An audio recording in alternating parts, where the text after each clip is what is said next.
She had everything money could buy, except the one thing she never knew she was missing. The moment a craftsman's careless joke cut straight to her heart, Victoria Sterling's carefully rebuilt life cracked open at the seams. One sentence, 4 words he said laughing. She heard them and stopped breathing. What happens when a woman worth billions discovers that the only thing she truly wants is something no amount of money can purchase? Drop your city in the comments right now. I want to see exactly how far this story travels. And if something in these first few minutes already feels familiar, hit that like button before you even know how it ends. The antique store on Lexington Avenue smelled like cedar and old paper, which Logan Mercer had always found inexplicably comforting, the kind of smell that belonged to places that had survived enough decades to stop caring about being fashionable. He was standing in the back of the shop near a shelf crowded with ceramic pitchers and rusted tin lanterns when he spotted it, a cast-iron door knocker shaped like a fox, its tail curled into a perfect ring. Heavy, ugly in the best way, and exactly the kind of thing the front door of the Caldwell house deserved. He picked it up, turned it over in his hands, felt the weight of it. "What do you think?" he called across the aisle. Victoria Sterling looked up from a display of pressed glass doorknobs she'd been examining with the focused attention most people reserved for quarterly reports. She had her reading glasses pushed up into her hair. She did that constantly, never seemed to notice, and a faint line between her brows that appeared whenever she was actually thinking rather than performing. About the knocker? About whether a house that's falling apart deserves a fox on its front door. She crossed the aisle, heels clicking softly on the worn plank floor, and took the knocker from him. She held it the way Logan had learned she held most things, decisively, like she was assessing whether it was worth keeping. "It's heavy." "That's the point. You want something heavy on the door of a house where half the foundation is still being repaired?" "The foundation's solid now," he said. "We finished the east corner yesterday." She looked at the fox again. Something almost like a smile moved across her mouth, there and gone. "It's ridiculous." "Yeah. Get it." Logan set it on the counter near the front where the shop owner, an older man named Pete, who smelled like pipe tobacco and wore suspenders unironically, was ringing up a small oil lamp for a woman and her husband visiting from somewhere out of state. Tourist season in Asheville started early and lasted long. It was the husband who looked at Logan and then at Victoria and said, "The way strangers say things they think are harmless, you two looking for something for your place?" Logan opened his mouth. The obvious response was no. "She's my client. The house is hers. I'm just the contractor." But what came out instead, entirely without planning, was, "She keeps saying the house isn't done yet, so we keep ending up in places like this." "Married long?" the woman asked, smiling at Victoria. And Logan, because he was tired and it was a Tuesday and the easiest answer in the world was right there, said, "Long enough that I know not to argue about door knockers." Pete laughed. The couple laughed. Victoria laughed too, a short, real laugh, the kind that didn't happen often around her in his experience. And then the laughter faded and she said very quietly, almost like she was talking to herself, "I almost wish that weren't a joke." The shop went quiet in the particular way that rooms go quiet when something true gets said by accident. Logan looked at her. She was already looking away, attention turned toward a shelf of vintage drawer pulls, her posture perfectly composed, but her jaw was set in the way it set when she was working hard not to show something. Pete finished ringing up the lamp. The couple thanked him and left. Logan paid for the fox knocker and carried it out in a paper bag, and he and Victoria walked back to her Land Rover in the parking lot 2 blocks over without saying much, which was not entirely unusual. They'd had comfortable silences between them before, but this one was different. This one had something in it. He put the bag in his back seat. She started the car. She drove them back toward the house the way she always drove, efficiently and slightly too fast, and neither of them mentioned what she'd said.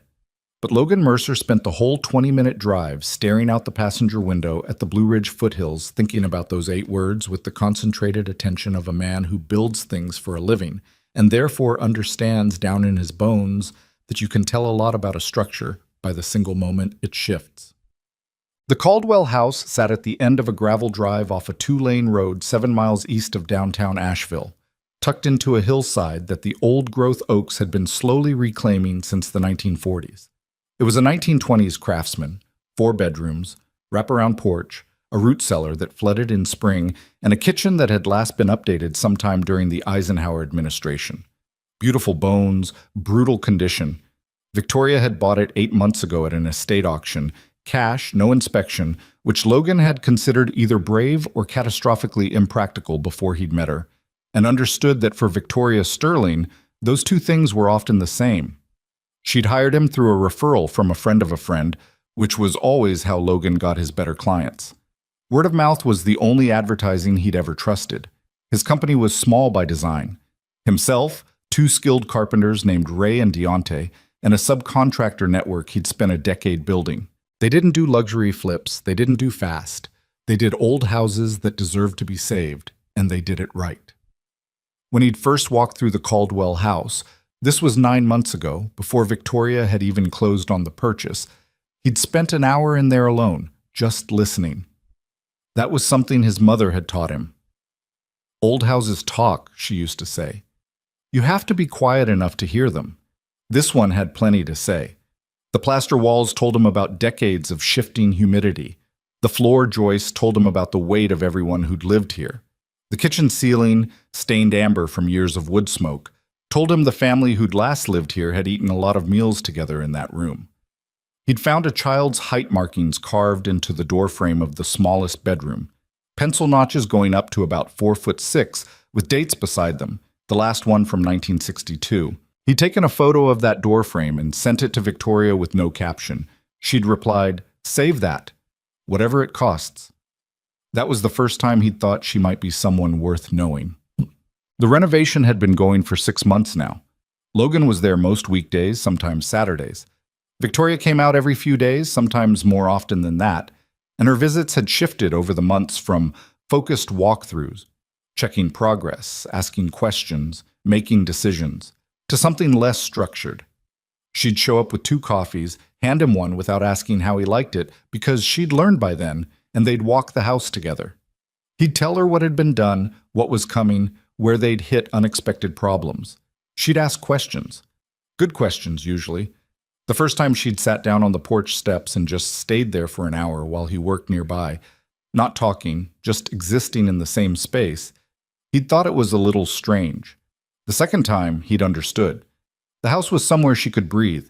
That was the part of Victoria Sterling that the business press didn't write about, the part of her that needed quiet. He'd read a few of the articles about her, because you did that when you were working for someone. You looked them up. You learned the context. CEO of Sterling Property Group, one of the more successful mid-sized commercial real estate development firms in the Southeast. Built it from a company her father had left borderline insolvent when he died 6 years ago. Rebuilt the whole thing over 3 years, paid off the debt, turned a profit in year 4. A profile in a business magazine 2 years ago had called her relentlessly disciplined, which Logan suspected was journalist speak for something more complicated. What the articles mentioned less often, because it was personal, and she kept it personal, the marriage. 3 years to a man named Preston Hale, who had also been a property developer, and who had apparently spent most of their marriage being unfaithful in ways creative enough to constitute almost a second career. The divorce had been 18 months ago. The Caldwell house purchase had been 3 months after that. Logan had not asked her about any of it. She hadn't offered. The closest they'd gotten was one evening when she'd said, standing in the gutted kitchen looking at the exposed beams, "I need this place to be something I built, not something someone else picked for me." He'd nodded. He understood that language. But he was 32 years old and had been doing this work since he was 19. He'd grown up in western North Carolina, in a small town 40 minutes from Asheville, third-generation carpenter on his father's side. He'd always been good with his hands in the particular way that some people are simply wired to understand how things fit together. Angles, load-bearing relationships, the way one decision in a structure flows forward into every subsequent decision. His high school shop teacher had once told him that he had spatial intelligence, like it was a clinical condition. Logan had mostly just thought of it as the ability to pay attention. He'd gone into the Army at 21, 2 tours overseas, came back at 25 with a hearing loss in his left ear, a mild and persistent difficulty with crowds, and a renewed appreciation for work that he could see and touch when it was done. He'd started his own company at 27, right around the time everything else in his life was getting complicated. Ellie's mother, Sarah, had not been cruel. That was the thing Logan always wanted to make clear in his own mind, because it felt important not to let the story calcify into something simple. She hadn't been cruel. She had been young and scared and honest, eventually, about the fact that she didn't want the life she'd ended up in. She'd left when Ellie was 2, moved to Portland for reasons that had started as professional and become personal. And Logan had spent the following months understanding that what he'd thought was a marriage was something both of them had been maintaining out of inertia and the specific terror of admitting failure. She called Ellie on birthdays, sometimes more. Ellie, at 8, had constructed a relationship with her mother from those calls that was careful and fond in a contained way. She didn't talk about it much, which Logan sometimes worried about, and mostly chose to respect. What Ellie talked about, what she was full of constantly, was everything else. She was an 8-year-old who treated the entire world as a problem she was solving. She drew maps of things. She cataloged her rock collection in a notebook with handwritten descriptions. She had recently developed a fascination with wood carving after watching Logan work, and had been practicing on small pieces of scrap timber with a beginner's set of chisels he'd gotten her for Christmas. She came to the Caldwell house on Saturdays sometimes, when Logan needed to work and couldn't arrange other coverage, and she would occupy herself in whatever space was safe. She'd taken to sitting on the porch with her carving and her notebook, and she'd taken to Victoria with the uncomplicated directness that children reserve for people they've decided are trustworthy. The first time Ellie had met Victoria had been on a Saturday 6 weeks into the job. Victoria had arrived with coffees and found Ellie cross-legged on the porch, very seriously carving a crooked bird out of a chunk of pine. Victoria had sat down on the steps and said, "What's his name?" Ellie had looked at the bird critically. "I'm not sure he has one yet. He's still becoming something." "That's fair," Victoria had said. "Some things need to finish before you know what they are." Ellie had glanced up at her. "Do you have something that's still becoming?" Victoria had been quiet for a moment. "Yeah," she'd said, "I do." Logan had been standing in the doorway watching that exchange and had felt something in his chest do a complicated thing he hadn't paid much attention to at the time. After the antique store, things were different in a way Logan could feel but couldn't precisely describe. It wasn't that they stopped talking. If anything, they talked more easily than before, which seemed counterintuitive, like the accidental confession had cleared something from the air, some pretense they'd both been maintaining, and left behind just the two of them, which was less complicated and more complicated at the same time. He noticed things more, or stopped pretending he wasn't noticing them. The way she held her coffee cup with both hands, even when it wasn't cold. The fact that she'd started leaving a pair of work boots in the mudroom of the house, practical ones, because she'd realized weeks ago that heels on plaster dust were a bad idea, and she kept forgetting to bring different shoes. The way she'd started referring to decisions about the house in plural, "We should do the porch boards in the original width," not "I want the porch boards." He noticed that she came to the house more often. He noticed, too, that when she left, the house felt different. He didn't say anything about any of this. He was not a man who talked about things he hadn't worked out yet, and this was something he was nowhere near working out. She was his client. She was a billionaire. She was a woman still raw from a marriage that had cost her more than money. And he was a single father with a small company, a rented house, and a past he'd been quietly managing for years. Those were not problems to be dismissed. He was not in the habit of dismissing problems. But the words she'd said in the antique store sat with him like a splinter, present, slightly uncomfortable, refusing to be forgotten. "I almost wish that weren't a joke." Hulk. It was a Wednesday evening, 3 days after the antique store, and Logan was working late on the library's window trim because the custom-milled casings had finally arrived, and he wanted to start the install before the wood adjusted to the humidity any further. Ray and Deontay had gone home at 5. Logan stayed. He was halfway through the second window when he heard a car in the drive. Victoria came in through the front. The new front door was hung now, solid mahogany with the fox knocker, centered at chest height. And she stopped in the doorway of the library and looked at him for a moment before saying anything. "You're still here." Window trim came in. She looked at the work he'd done. She had a good eye, had developed it over the months, and she could see when something was right or off in a way that clients often couldn't. She looked at the corner joint on the first window for a long moment. "That's a tight fit," she said. "Had to take about a 16th off the miter. The corner wasn't quite square." "Is that a problem?" "Not anymore." She sat down on the floor, which she did sometimes, just sat wherever was convenient, and leaned her back against the bookshelf that was still wrapped in moving blankets against the far wall. She had her work bag with her, and she pulled out her laptop and opened it, and Logan understood that she was going to stay for a while and work, which had happened before. They worked in parallel for about an hour. Logan on the windows, Victoria on whatever Victoria worked on at 8 o'clock on a Wednesday night. The only sounds were the tools and the occasional soft keyboard clicks, and once, briefly, the sound of something in the back of the house settling. Eventually she said, without looking up, "I've been thinking about what I said in the shop." Logan set down the coping saw, looked at her. "You don't have to." "I know I don't have to." She still wasn't looking at him. "I'm saying it anyway because not saying it is making me feel like an idiot." He waited. She closed the laptop, finally looked at him, and her expression was the same one she'd had when she'd picked up the Fox knocker. Assessing. Honest. "I've been very careful," she said, "for a year and a half, about what I let myself want. Very deliberate, very controlled, because the last time I wasn't careful, I trusted someone for 3 years who was running a very good performance the whole time." She paused. "And I'm not saying that to make you feel sorry for me. I'm saying it to explain why I said what I said and why I can't just—" She stopped. "Victoria, don't." She shook her head. "Don't be nice about it. I'm trying to be honest with you, and if you're nice about it, I'll backtrack." He almost smiled. "Okay. I said what I said because I meant it, which I didn't intend to do.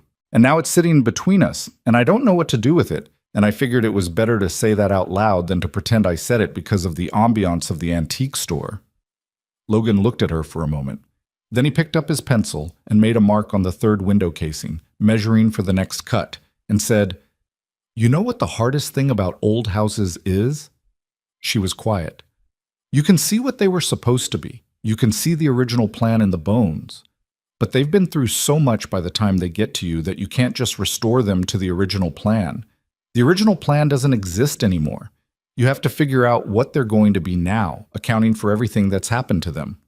He made a second mark. "That's not a metaphor. I'm just saying, I know what it's like to have something you're not sure how to handle yet." She was quiet for a long moment. "That was a metaphor," she said finally. "Maybe a little." Something released in her expression. Not quite a smile, but the thing that comes just before one. "Okay," she said. "Okay," he agreed. She opened her laptop again. He picked up the saw. They didn't say anything else about it, and neither of them addressed what exactly had just been agreed to, because some things don't need to be categorized on the same night they're acknowledged. But the splinter was still there, only now it was something both of them knew about, which made it different. The gossip piece ran on a Thursday morning.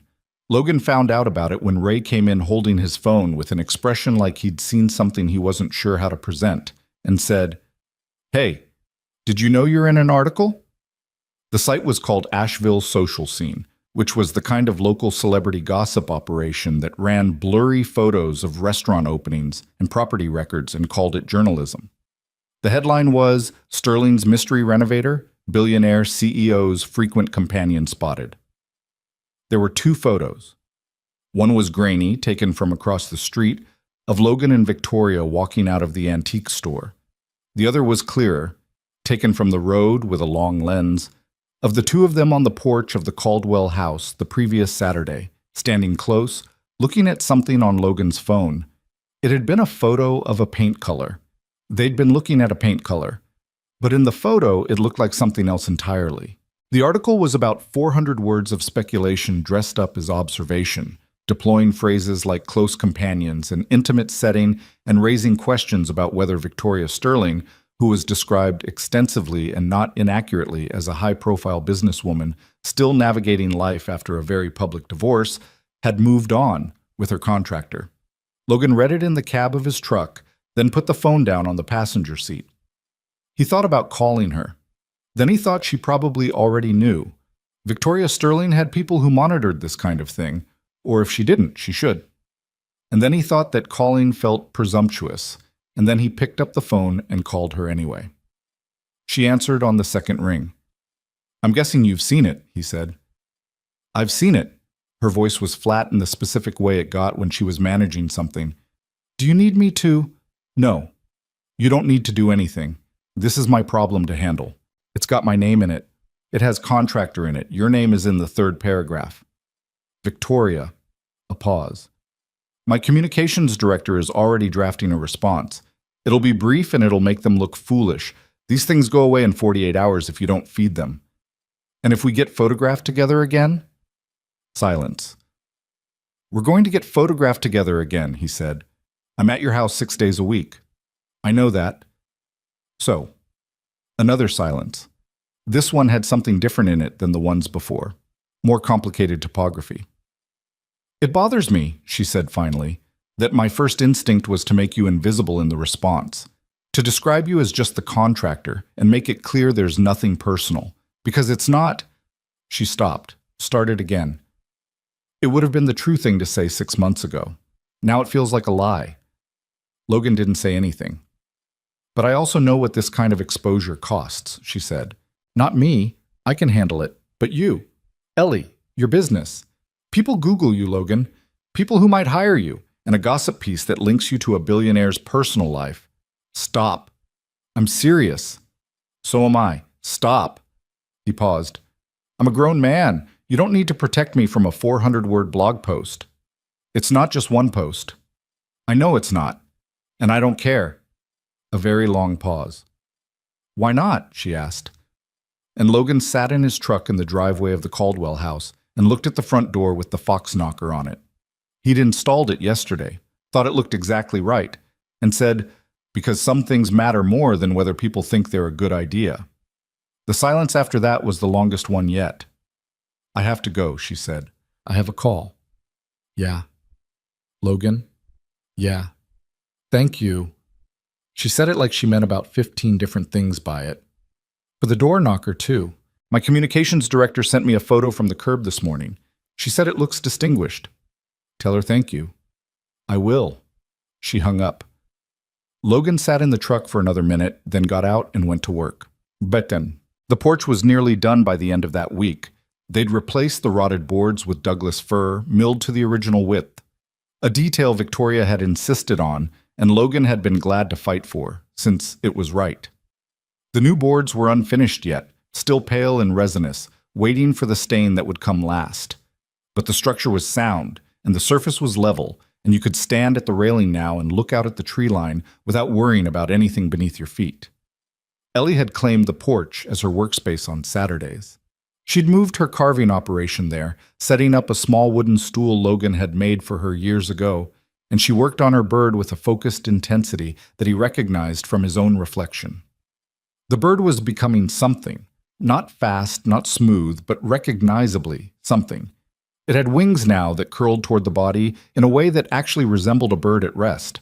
Victoria had come out that Saturday around noon with sandwiches from a deli downtown, an increasingly common occurrence, and she'd sat on the steps across from Ellie, and they'd eaten together while Logan worked inside on the library trim. He could hear them through the open window. "What kind of bird is he going to be?" Victoria asked. "I think he's going to be a wren," Ellie said.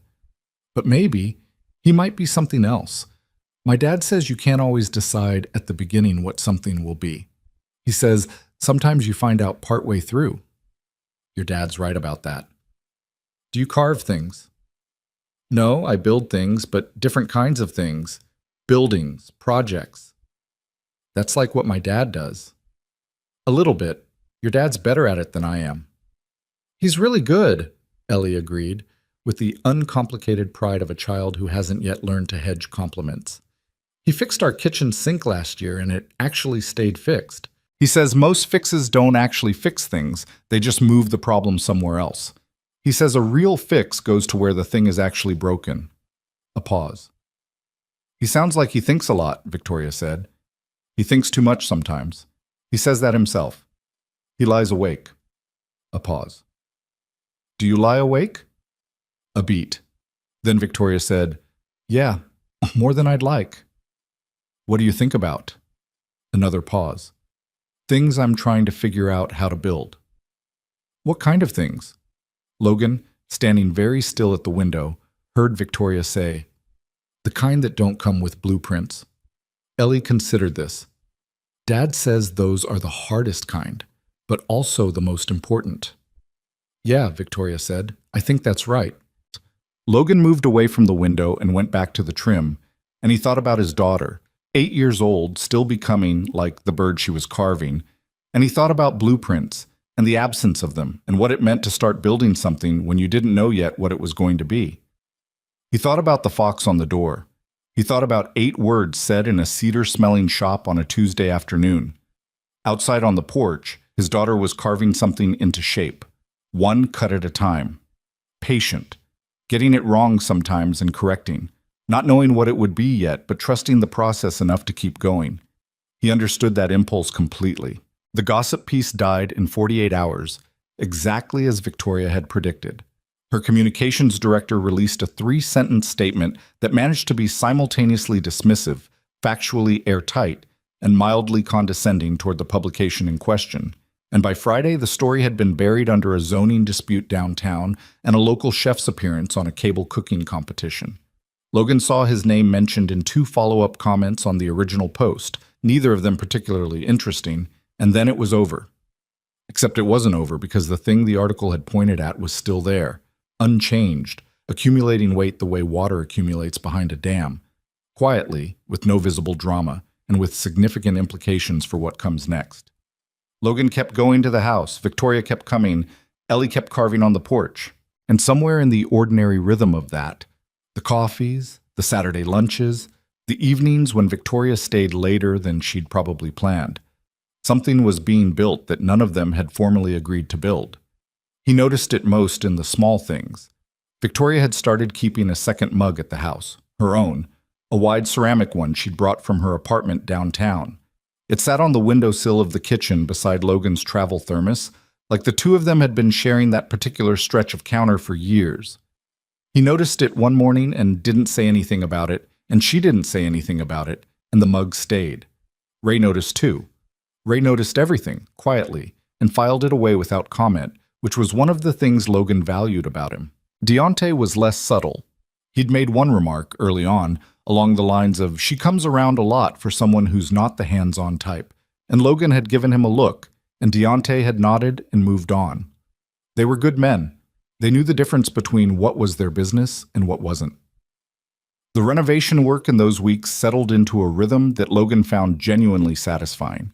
They'd moved into the interior finish phase, which was his favorite part of any old house, the stage where the heavy structural corrections were done and the work became about detail and craft. Restoring the original plaster medallions in the front rooms, rebuilding the staircase balustrade from reclaimed white oak that matched the existing newel posts, rehanging the interior doors, solid fir, original hardware cleaned and repinned, the kind of work that required patience and a willingness to be wrong the first time and try again. He was rehanging the door to the back bedroom on a Wednesday morning. Alone, Ray and Deontay were both on another job that week when his phone rang. Unknown number, area code he didn't recognize, and he almost let it go to voicemail. He picked up anyway. Is this Logan Mercer, the contractor? It is. My name is Damian Cross. I'm a real estate investment consultant. I work primarily with high net worth individuals in the Southeast and Mid-Atlantic. I'm hoping I can speak with you about Victoria Sterling. Logan set down the hammer. What about her? I've recently been in contact with Ms. Sterling regarding a significant investment opportunity, and I understand you have a close professional relationship with her. I wanted to introduce myself, colleague to colleague, so to speak, and ask whether she's mentioned my proposal to you. Logan looked at the door he'd been hanging. I'm her contractor. I restore her house. That's the relationship. Of course. Damian Cross had the kind of voice that was warm in a calibrated way, the warmth of someone who had practiced warmth until it became a technique. I only ask because projects like the one I'm bringing to her table tend to affect a property owner's priorities. A significant investment commitment can impact renovation budgets, timelines. I'd hate for you to be caught off guard. I appreciate that, Logan said, in the voice he used when he didn't appreciate something at all. But Victoria's business decisions aren't my concern. Understood entirely. A brief pause. I've heard excellent things about your work, by the way. The Caldwell House has a long history. It'll be a beautiful restoration. Thank you. We should have coffee sometime. I'd love to connect. Sure, Logan said, which in the dialect of men who have no intention of having coffee means something more like we're done here. He hung up and stood in the empty bedroom with the unhinged door leaning against the wall beside him, and he thought about the call for longer than it probably warranted. It was the small things that bothered him. The way the man had said close professional relationship with a slight emphasis that was too careful. The way he'd framed a heads up about investment changes as a courtesy to Logan rather than what it actually was, which was a quiet attempt to figure out what Logan knew and how much access he had. The fact that he'd called Logan's cell rather than emailing through the company contact form, which meant he'd sourced the number some other way. Logan picked up the hammer and went back to the door. He didn't mention the call to Victoria that day. He wasn't sure yet what there was to mention. She brought him up herself 3 days later on the porch at the end of a Saturday afternoon. Ellie had gone inside to wash the sawdust off her hands, and Victoria and Logan were sitting on the steps in the cooling October air, and she said, looking at the tree line, not at him, "A consultant reached out to me last week. Investment opportunity, private luxury resort development, somewhere in the Outer Banks. He's been persistent." Damien Cross? She turned. You know him? He called me. Her expression shifted. Something sharpened behind her eyes. He called you. When? Wednesday. Said he was introducing himself, asked if you'd mentioned his proposal. Victoria was quiet for a moment. The sharpened look didn't leave. He didn't tell me he'd contacted you. No, I wouldn't think he would. She turned back to the tree line. The evening light was doing something complicated in the oaks. That particular autumn quality where everything seems slightly more vivid than it should, like the season is showing off before it ends. The proposal is legitimate on its face, she said, or appears to be. He has a full prospectus, project documents, site surveys. The numbers are aggressive but not absurd. It would be a significant commitment. He's talking about a $12 million anchor investment from a small group of primary backers. That's a lot of money. It's not the money that concerns me, it's... She stopped, chose her words carefully, which meant she'd been thinking about this for a while. He's very good at the presentation, at making you feel like you've been specifically selected, like this opportunity was built around you, which is how it's supposed to feel, Logan said. Yes. She paused. I've been in business long enough to know that the deals that feel personally tailored are usually the ones that aren't, but I can't find anything wrong with the paperwork. Have you had your legal team review it? I have a meeting scheduled for Tuesday. She looked at him. Why did he call you? Logan thought about it. I think he was trying to figure out how much I know, how close we are, whether you talk to me about your business. She held his gaze. Do I? Sometimes. A beat. What did you tell him? That I'm your contractor. She nodded slowly. That's the correct answer. I know. The word sat between them for a moment. Correct. Both of them aware that it was accurate and insufficient at the same time. From inside the house, they heard Ellie asking, to no one in particular, whether there were any more of the crackers from lunch. Then the sound of cabinet doors. I'll look into him, Victoria said finally, quietly, before Tuesday. Okay. She stood, brushed dried oak leaves off the back of her jeans and said, Thank you for telling me. You'd have figured it out. Probably, but it would have taken longer. She looked at him in the particular way she'd been looking at him lately. Direct, unhurried, carrying more weight than a simple look should be able to hold. I'm not used to people being on my side for no reason. There are reasons. She almost said something. Then Ellie appeared in the doorway holding a sleeve of crackers in triumph, and the moment closed, and Victoria laughed at something Ellie said about crackers belonging in the kitchen and not in the toolbox, which was fair criticism of something Logan had done the week before. He called Marcus Webb that Sunday night.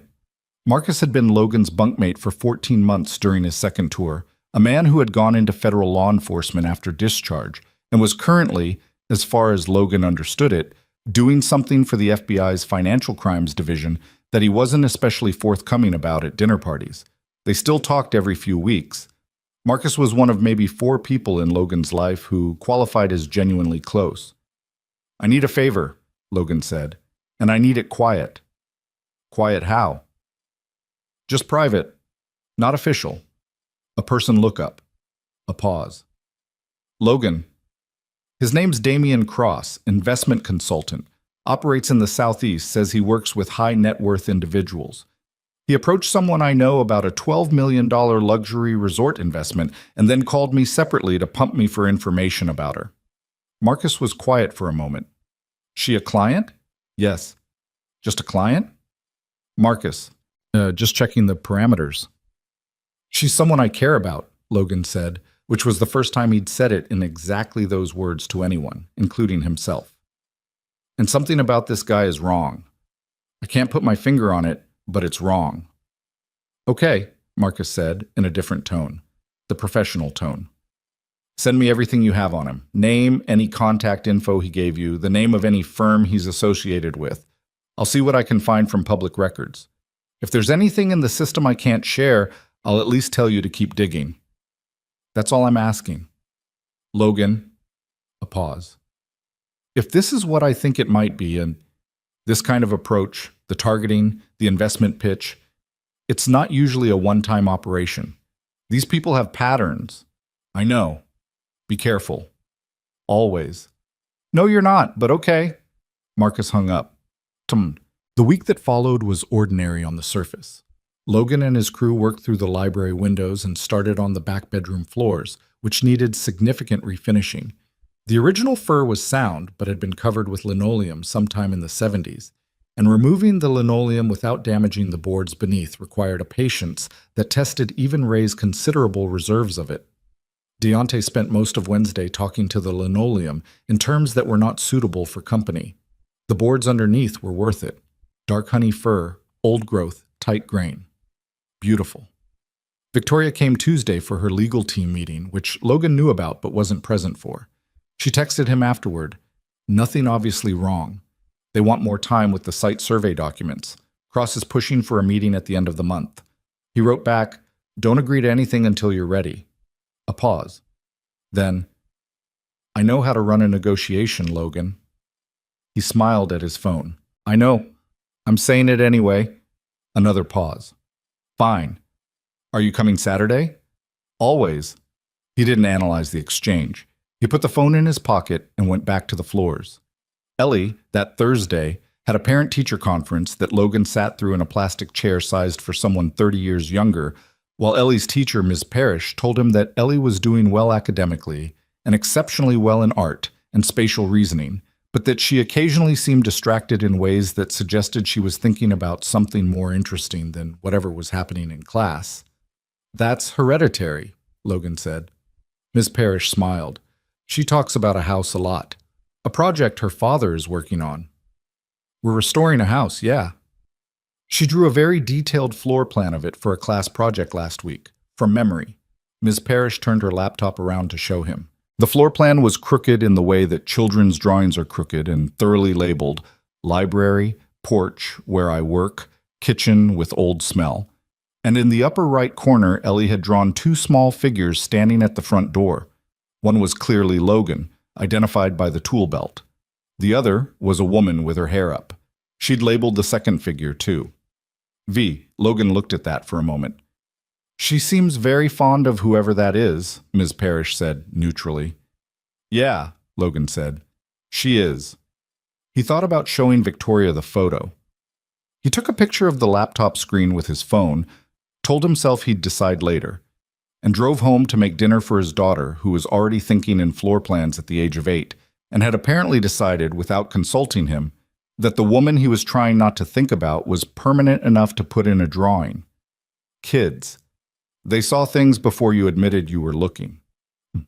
Damian Cross arrived for his first in-person meeting with Victoria on a Friday afternoon, 2 weeks after the initial phone call to Logan. Logan wasn't at the Caldwell house that day. He'd taken the afternoon off because Ellie had an early dismissal and a fall festival at school, and he'd walked through the whole thing with her, the beanbag toss, the caramel apples, the fifth-grade pumpkin carving that was inexplicably competitive. He was fine.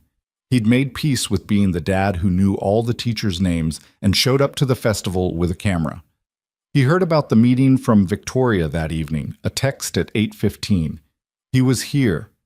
2 associates with him, very polished, left revised documents. Logan was sitting on the couch, reading a book he wasn't absorbing. How did it feel?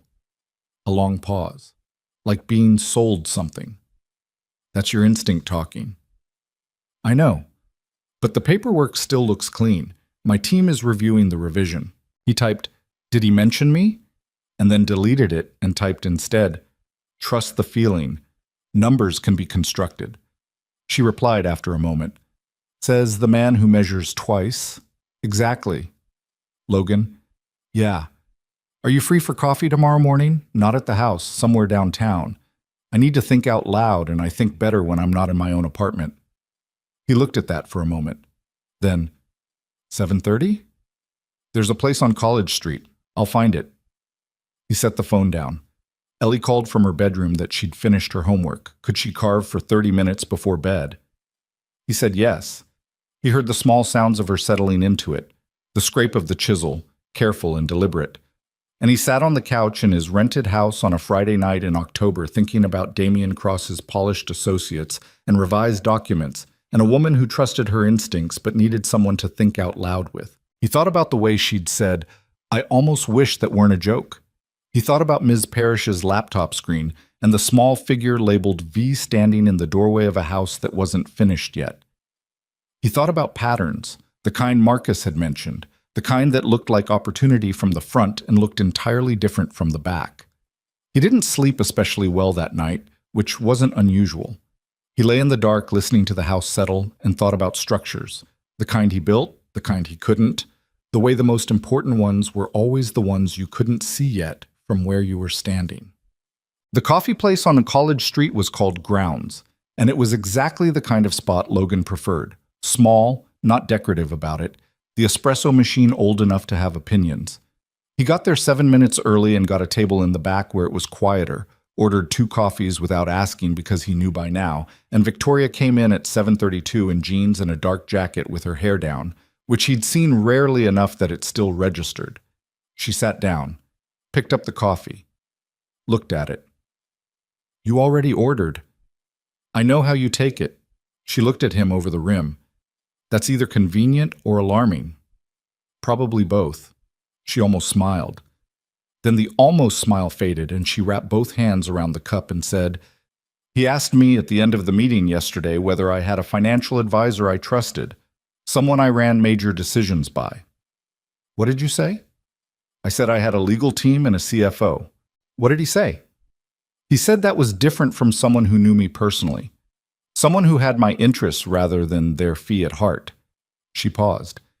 "And then he said he hoped I had someone like that in my life." Logan was quiet. "He said it pleasantly," she said. "It was pleasant the whole time.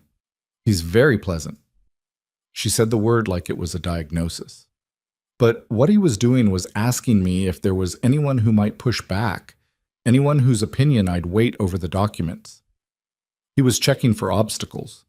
"Yes." She looked at her coffee.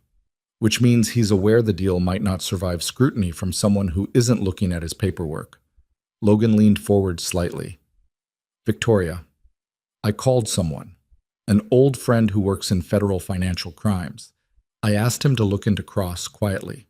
She looked up. "I haven't heard back yet," he said. "It might be nothing. But the call he made to me, the way this meeting sounds, something's wrong. I've been around enough bad foundations to know when the problem is structural." She held his gaze for a long moment. "You did that without asking me." "Yes." "I'm not angry." She said it slowly, like she was checking it as she said it. "I'm just—" She stopped. No one's done that before. Moved without being asked, in my direction. Your ex-husband didn't. Preston moved in directions that served Preston. She said it flatly, without bitterness, the way you say something that you've processed thoroughly enough that it no longer has edges. I was the territory, not the person. Logan didn't say anything. I've run this company for 6 years, she said. I've made better decisions than my father, better decisions than the board expected, better decisions than the press gave me credit for. And I am very good at knowing when someone is trying to make me feel cared for as a tactic. She looked at him directly. You're not doing that. No. I know. A pause. That's what makes it complicated. The coffee shop noise moved around them. The machine, someone's chair scraping, a conversation near the window about something ordinary. Logan watched her and she watched him, and neither of them moved to resolve what was complicated about what she'd just said, because resolving it wasn't the point of the morning. Tell me when you hear back from your friend, she said finally. I will. And Logan. She picked up her coffee again. Don't stop moving without being asked. She considered. It's a good quality. I'm still deciding what to do with it, but it's a good quality. He nodded. She looked out the window at the street, and the morning light caught the side of her face, and she looked tired in the way she always looked when she'd been carrying something longer than she should have. He wanted to say something. Several things. He said none of them. Some foundations needed more time before you could build on them. He knew that better than anyone. Marcus called on a Tuesday. Logan was on the roof of the Caldwell house, checking the flashing around the chimney, a section Ray had flagged the previous week as potentially compromised, when his phone buzzed in his chest pocket. He saw the name, climbed down the ladder carefully, and walked to the far edge of the yard before answering. Talk to me, Logan said. Okay. Marcus's voice had the particular quality it got when he was being precise. Slower than usual, every word placed. First, this is not official. I did not run this through any database I'm not authorized to access. Everything I'm about to tell you is from public records, court filings, and one conversation with a colleague in the Atlanta field office who owed me a favor and is now even. Understood. Damian Cross. Real name, not an alias. He's comfortable enough to use it, which tells you something about his confidence level. 44 years old, originally from Savannah. Has operated under 3 different consulting firm names over the past 11 years. The current one is Meridian Advisory Group, which has a clean website and a rented office address in Charlotte that I'd bet money is a mail forwarding service. Logan watched a crow land in the oak at the edge of the yard. What's the pattern? Wealthy women, specifically recently divorced, recently widowed, or recently through some other major financial transition that leaves them asset-rich and emotionally unsettled. He identifies them through property records, divorce filings, estate probate, all public documents. Then he builds a profile, figures out their business background, their interests, their networks. He's patient. He doesn't rush. The investment pitch. It varies. Luxury resort development, boutique hotel acquisition, private marina, always something in the hospitality-adjacent real estate space, always plausible enough to withstand casual scrutiny. He puts together legitimate-looking documents, and I mean genuinely sophisticated paperwork, Logan. He uses real survey data, real market projections. He pays for quality. Because the pitch has to survive a legal team review. Exactly. The documents are designed to look clean until after the money moves. Once the initial deposit transfers, and it's always a deposit, never the full amount, because a deposit feels lower stakes, the project develops complications. The property falls through. A partner pulls out. There are unexpected regulatory issues. He's very apologetic. He works very hard to keep the victim emotionally invested in the relationship rather than focused on recovering the money. By the time they realize what happened, months have passed, and the paper trail is structured in a way that makes civil recovery extremely difficult. Logan was quiet for a moment. The crow had been joined by 2 others. How many? My Atlanta contact knows of 4 confirmed victims in the past 7 years. Losses ranging from $800,000 to just over $2 million. None of them resulted in criminal charges. The women either didn't report, didn't want the exposure, or couldn't make the fraud case stick given the document structure. He walks away clean every time. A pause. He's getting more ambitious. A $12 million anchor investment is significantly larger than anything he's targeted before. He's escalating. She must look like a significant opportunity to him. Major assets, recent divorce, rebuilding publicly. She fits every part of his profile. Logan looked back at the house. The chimney flashing caught the morning light. Is there enough to go to the police? With what I've just told you, no. The pattern is clear to people who know what they're looking at, but it's not actionable without a victim willing to file and enough documentation to establish intent rather than just a deal that went bad. Another pause. What you need is to stop the transfer before it happens. Get her away from the table completely. Once no money moves, there's nothing he can do. She has a meeting at the end of the month. He's been pushing her to sign documents and transfer a deposit. Then you have maybe 2 weeks. Does she trust you? Yes. Completely? I'm working on it. Marcus made a sound that wasn't quite a laugh. Logan, I need you to hear me clearly. This man is very good at reading people and very good at managing them. If he senses that she's pulling back because of outside influence, he will adapt. He will work to isolate the outside influence. That means he will come at you again, and this time it won't be a friendly phone call. I know. Be careful. But you said that last time. I meant it last time too. Logan hung up, stood in the yard for another minute. The crows watched him from the oak tree with the judgmental patience that crows excel at, and he looked back at the house. His work, her house, the thing they'd been building together for months, and felt something cold and resolved settle into his chest. He called Victoria. She answered on the third ring, slightly distracted. I'm in a meeting in 20 minutes. I know, I'll be quick. He paused. I heard from my contact. It's bad, Victoria. Cross has done this before, multiple times, to women who fit your profile exactly. He's careful, he's sophisticated, and he has never been charged because his paperwork is designed to make fraud cases difficult to prosecute. Silence on her end. I have details, Logan said. I want to go through them with you in person. Tonight, if you can. A pause. How bad? Bad enough that I don't want you anywhere near that end-of-month meeting. Another silence, longer. He could hear her breathing, hear the particular quality of her processing. Not panicking, not dismissing, just absorbing. Come to the house tonight, she said. 7. I'll be there. She hung up. Logan stood in the yard a moment longer, then went back to the ladder and climbed up to finish checking the chimney flashing, because the roof still needed doing and falling apart wasn't a luxury the day allowed. He arrived at the Caldwell house at 6:55 with a folder of notes he'd written out after the call. Marcus's information organized as clearly as he could manage, the pattern laid out, dates and amounts from what Marcus had described. He wasn't a lawyer, he wasn't an investigator, but he could organize information, and organization was what she'd need to see. Victoria opened the front door before he reached the porch steps. She'd changed from whatever she'd worn to her meetings into something simpler. Dark pants, a gray sweater. And she had the look she got when she'd already been thinking hard about something for several hours. Come in, she said. I made coffee. I also made eggs because I hadn't eaten since noon and I assumed you hadn't either. I had a sandwich at 2. Then you can watch me eat eggs. She turned and went toward the kitchen. Logan followed. The kitchen was still mid-renovation. New cabinets were in, but the countertops hadn't been installed yet, so there was a section of plywood over the base cabinets that was serving as a working surface, and Victoria had apparently decided this was functional enough.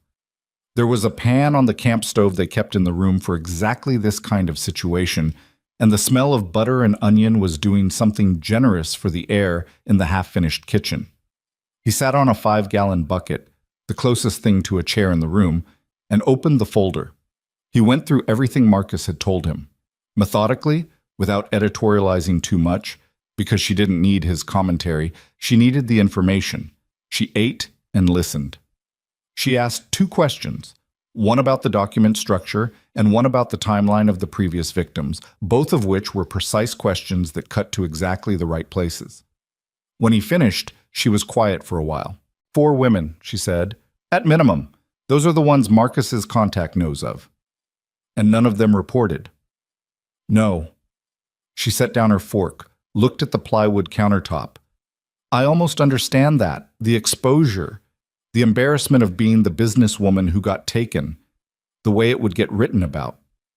Her jaw tightened slightly. I almost understand it, which makes me angry. You haven't been taken. Not yet. She looked at him. He's good, Logan. I want you to understand that. I've been in rooms with sophisticated people my entire career, and he is genuinely good. The pitch felt personalized because it was personalized. He researched me. He knew which projects I'd been involved in, what my aesthetic preferences were, what kind of development language I responded to. He built a version of this deal that looked like something I would have designed myself. That's the tell, actually. Marcus said that's one of the consistent patterns. The deal is always calibrated to feel like it came from the target's own head. So you feel like you're not being sold to. You feel like you're being understood. She said it with a particular flatness. Preston was the same. Every lie he told me felt like something I'd wanted to hear. Logan didn't say anything. I'm not going to do this again, she said. Not loud, not emotional, just definitive, the way she was definitive about structural decisions. Not the money I can absorb, She stopped. Being managed, being read, and then played back to myself. I'm not doing that again. You're not going to have to. You're walking away from the table. I know. She looked at the folder in his hands. Can I keep that? He handed it to her. She looked through the notes, the same way she looked through documents, reading every line, not skimming. He watched her and thought about what Marcus had said about Cross adapting when he sensed a target pulling back. He's going to push harder when you cancel the meeting, Logan said. I know. Marcus thinks he might come at me again. Try to figure out where the resistance is coming from. She looked up from the folder. What do you mean, come at you? I mean, he'll try to neutralize me. He already knows I'm close to you. If he figures out I'm the one who flagged him, Logan, her voice had sharpened, he's not going to do anything to you. I'm not worried about it. I'm serious. She set the folder down on the plywood counter. If he comes near you or near Ellie, he's a con man. He's not dangerous in that way. You don't know that. Marcus says his MO is clean exits. He doesn't threaten people. It creates exposure. She held his gaze. The sharpness in her eyes wasn't quite anger and wasn't quite fear. It was something that occupied the space between the two. The particular emotion of someone who has identified a threat to something they value and is calculating responses. He realized, sitting on a 5-gallon bucket in her half-finished kitchen, that the thing she was calculating responses to protect was partly him. He didn't know what to do with that, so he did what he usually did with things he didn't know what to do with, filed it carefully, and kept moving. I'll call my legal team tonight, she said. I want everything Cross has sent me reviewed again with this context, and I want a record established, dates of contact, content of communications, in case anything does go to enforcement later. That's smart, and I'm going to cancel the meeting. She picked up her coffee. In a way that doesn't tip him off immediately. I want a few days to get the documentation in order before he knows I'm gone. Logan nodded. Don't let him get you alone again. Any follow-up, do it through your team. I wasn't planning to let him get me alone again regardless. She paused. How much did this cost you? Your contact? Conversation, favor, nothing that costs money. I'll figure out something to... Victoria. She stopped. Don't, he said simply. She looked at him for a moment, then she nodded once and let it go. And that was one of the things about her that he'd come to appreciate most. When she understood a line, she didn't push against it for the sake of pushing. The weeks between that conversation and the end of the month were the tightest of the renovation. Logan felt it in the way he felt structural tension in old buildings, not dramatically, not with obvious signs, but as a constant low-level awareness that something was under load. He kept his head down and worked. The back bedroom floors were finished and sealed and were, in his honest assessment, the most beautiful thing he'd done in years. The old fur glowing under the oil finish like something that had been waiting decades to be seen properly. He and Ray spent 3 days on the staircase balustrade, fitting the hand-turned oak balusters one by one into the restored treads. And when they stood back and looked at it at the end of the 3rd day, Ray said nothing for a moment and then said, "Man," which from Ray was effusive. Deontay started the kitchen countertops, honed soapstone, gray-green, exactly right for the age of the house, and the room finally started to look like the place it had always been trying to be. Through all of it, Logan tracked what was happening with Damien Cross, the way you track a problem in a structure you're responsible for. Carefully, without paranoia, but without looking away. Victoria canceled the end-of-month meeting 5 days before it was scheduled, citing a conflict with her board and offering to reschedule. Cross's response, forwarded to Logan by Victoria with no caption, was 3 paragraphs of warm regret and gentle urgency.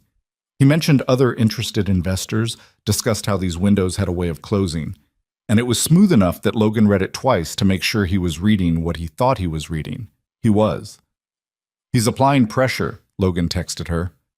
"I know. I've seen this negotiating tactic in commercial deals. It's usually a signal that the other party needs you more than they're showing." Exactly. He rescheduled for 2 weeks out. I agreed to keep him from getting suspicious. My team is documenting everything.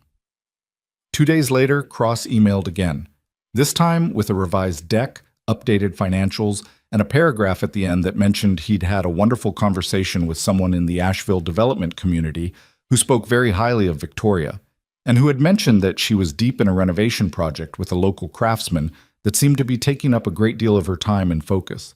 Victoria forwarded it with, "He's been asking about you." Logan stared at that line for a moment, then called Marcus. "He's doing opposition research on me," Logan said. "That's what I was afraid of." Marcus's voice was flat and careful. "He's going to try to reframe you as a problem, a distraction, or an influence that isn't in her best interest. It's how he's handled interference before. He doesn't confront, he reframes." "How?" "If he can make her question your motives to suggest you have a financial or personal interest in keeping her from the deal, he can neutralize the warning you gave her. He plants the idea that you might be jealous, or looking to keep her dependent on you professionally, or—" Marcus paused. "He'll go for whatever vulnerability he thinks exists. What's the most complicated thing about your relationship with her?" Logan was quiet for a moment. "That it's not just professional anymore, and we haven't defined what it is." "Then that's what he'll use. He'll imply that your judgment is compromised by personal interest, that you're not actually protecting her. You're protecting your position." "She won't believe that." "Are you sure?" Logan thought about it honestly, the way he thought about load calculations, without wishful thinking. He thought about what she'd said in the coffee shop. No one's done that before. Moved without being asked. In my direction. He thought about the way she looked at him and the way she still, sometimes, flinched back from things she wanted, because wanting things had cost her before. "I don't know," he said. "Then you need to tell her what's coming before he does." He went to her apartment downtown that evening. Not the house, her actual apartment where he'd never been. And she opened the door in the same gray sweater as before, which meant she'd had a long enough day that she'd gone straight for comfort when she got home. She looked at his face and said, "What happened?" "Nothing yet. But Marcus thinks Cross is going to try to undermine me. Suggests my judgment is compromised because of us. Whatever us is." He paused. "I wanted you to hear that from me before you heard it from him." She looked at him for a moment in the doorway. Then she stepped back and let him in. The apartment was smaller than he'd imagined and less curated. A good couch, books on a lot of surfaces, a kitchen that looked like it was used only for coffee and takeout. The kind of space that belonged to someone whose real life happened elsewhere. She sat on the couch and he sat in the chair across from her, and she said, "He's going to suggest you have a conflict of interest." "Yes." "That you're keeping me away from the deal because you want something from me." "Yes." She was quiet. He watched her think, really think, not perform thinking. And he waited. "Do you?" she asked. Plainly, without accusation, just the question. "Yes," he said, "but not the deal, and not in a way that affected my judgment about Cross. He's a predator. That's true regardless of anything between us." She held his gaze. "I know that. I know you know. I'm saying it out loud anyway because Marcus is right that the argument is effective even when it's false, and I don't want there to be any version of it that has a foothold." She nodded slowly. Thank you for telling me. Always. She looked at her hands, a long pause. The meeting is in 9 days. My team has everything. The documentation is solid. She looked up. When he tries the argument about you, and he will, you're right. I'm going to let him make it, completely. And then I'm going to tell him the meeting is canceled permanently. You want to let him play the card. I want him to think it worked. I want him relaxed and overconfident when I pull the table out from under him. Her jaw was set, the way it set when she'd made a decision she intended to hold. He spent months studying me. He built a version of this deal designed to look like my own idea. He called my contractor to check for interference. He's patient and smart and completely certain he knows exactly who I am. She paused. He's going to find out he got it wrong. Logan looked at her. This woman sitting in her small apartment in her comfort sweater, tired from a long day, calm in the way that people are calm when they've stopped being afraid of something and started being angry about it instead. He thought about the house, the bones of it, sound and true under everything that had been done to it over the decades, the way it had been waiting, without drama, to be seen for what it actually was. Okay, he said. 9 days, she said. I'll be there. She blinked. You don't have to. I'll be there. She looked at him for a moment. Something moved through her expression. Complicated, layered, the kind of thing that didn't have a clean name. Then she said quietly, Okay.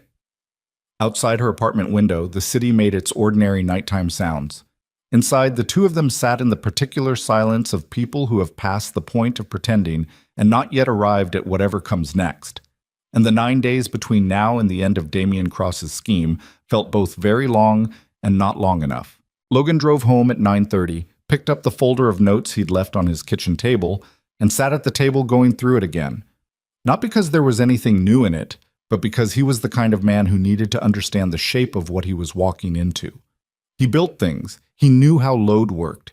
He knew that the moment before something gives way is usually the quietest moment, the one where everything looks almost fine.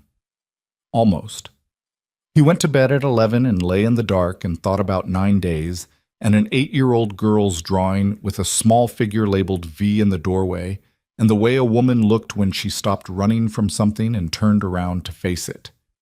He thought about what it meant to be someone's person in the way that actually mattered.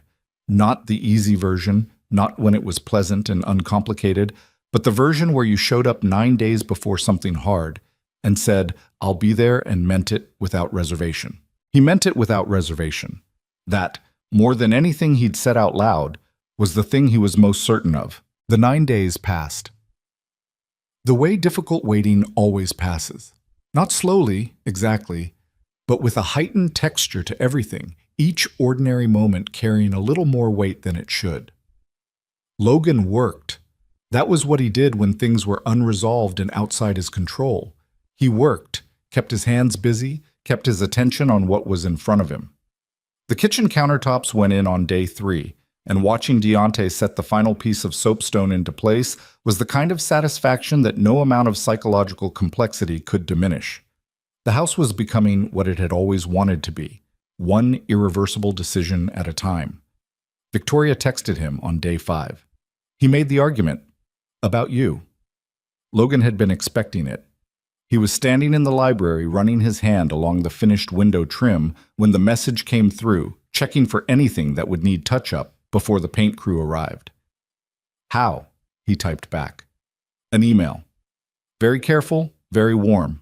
Expressed concern that I might be getting advice from someone who had a personal and financial stake in keeping my attention close to home.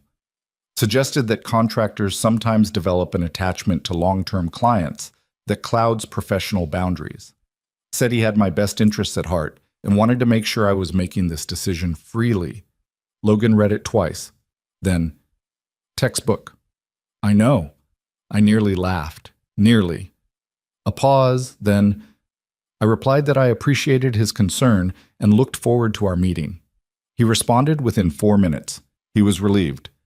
Good. Let him be relieved. My legal team will be present at the meeting. I told him it was standard procedure for anything at this investment level. He accepted it. Logan put the phone back in his pocket and looked at the library windows. afternoon light cutting through the new glass in long, clean rectangles across the restored fur floor.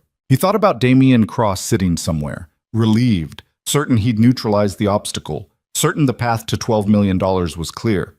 The confidence of a man who had done this before and gotten away with it. He thought about the 4 women Marcus had mentioned, the ones who'd never reported, the ones who'd absorbed the loss rather than the exposure. He hoped, in some practical and unglamorous way, that what was going to happen in 4 days would eventually matter to them, even if they never knew it had happened. On day 7, something else happened that Logan hadn't anticipated. He was going through a box of materials he'd pulled from the root cellar early in the renovation. Old fixtures, a few pieces of decorative hardware, some papers that had been in a deteriorating cardboard box wedged behind a shelving unit. He'd inventoried the box months ago and set it aside, meaning to go through it properly when he had a quiet hour. That hour kept not arriving, and now with the renovation entering its final phase and the root cellar being prepped for waterproofing, he finally sat down with the box on a Saturday morning while Ray and Deontay were both off. Most of it was what he'd expected. Old hardware catalogs from the 1950s, a hand-drawn site plan of the property that predated the current survey by several decades, a few glass doorknobs that matched nothing currently in the house. Then, near the bottom, in a manila envelope that had gone soft with age, he found a bundle of photographs held together with a rubber band that had long since lost its elasticity and simply lay there, a collapsed ring. He set the rubber band aside carefully and looked at the photographs. They were from the late 1970s or early 1980s.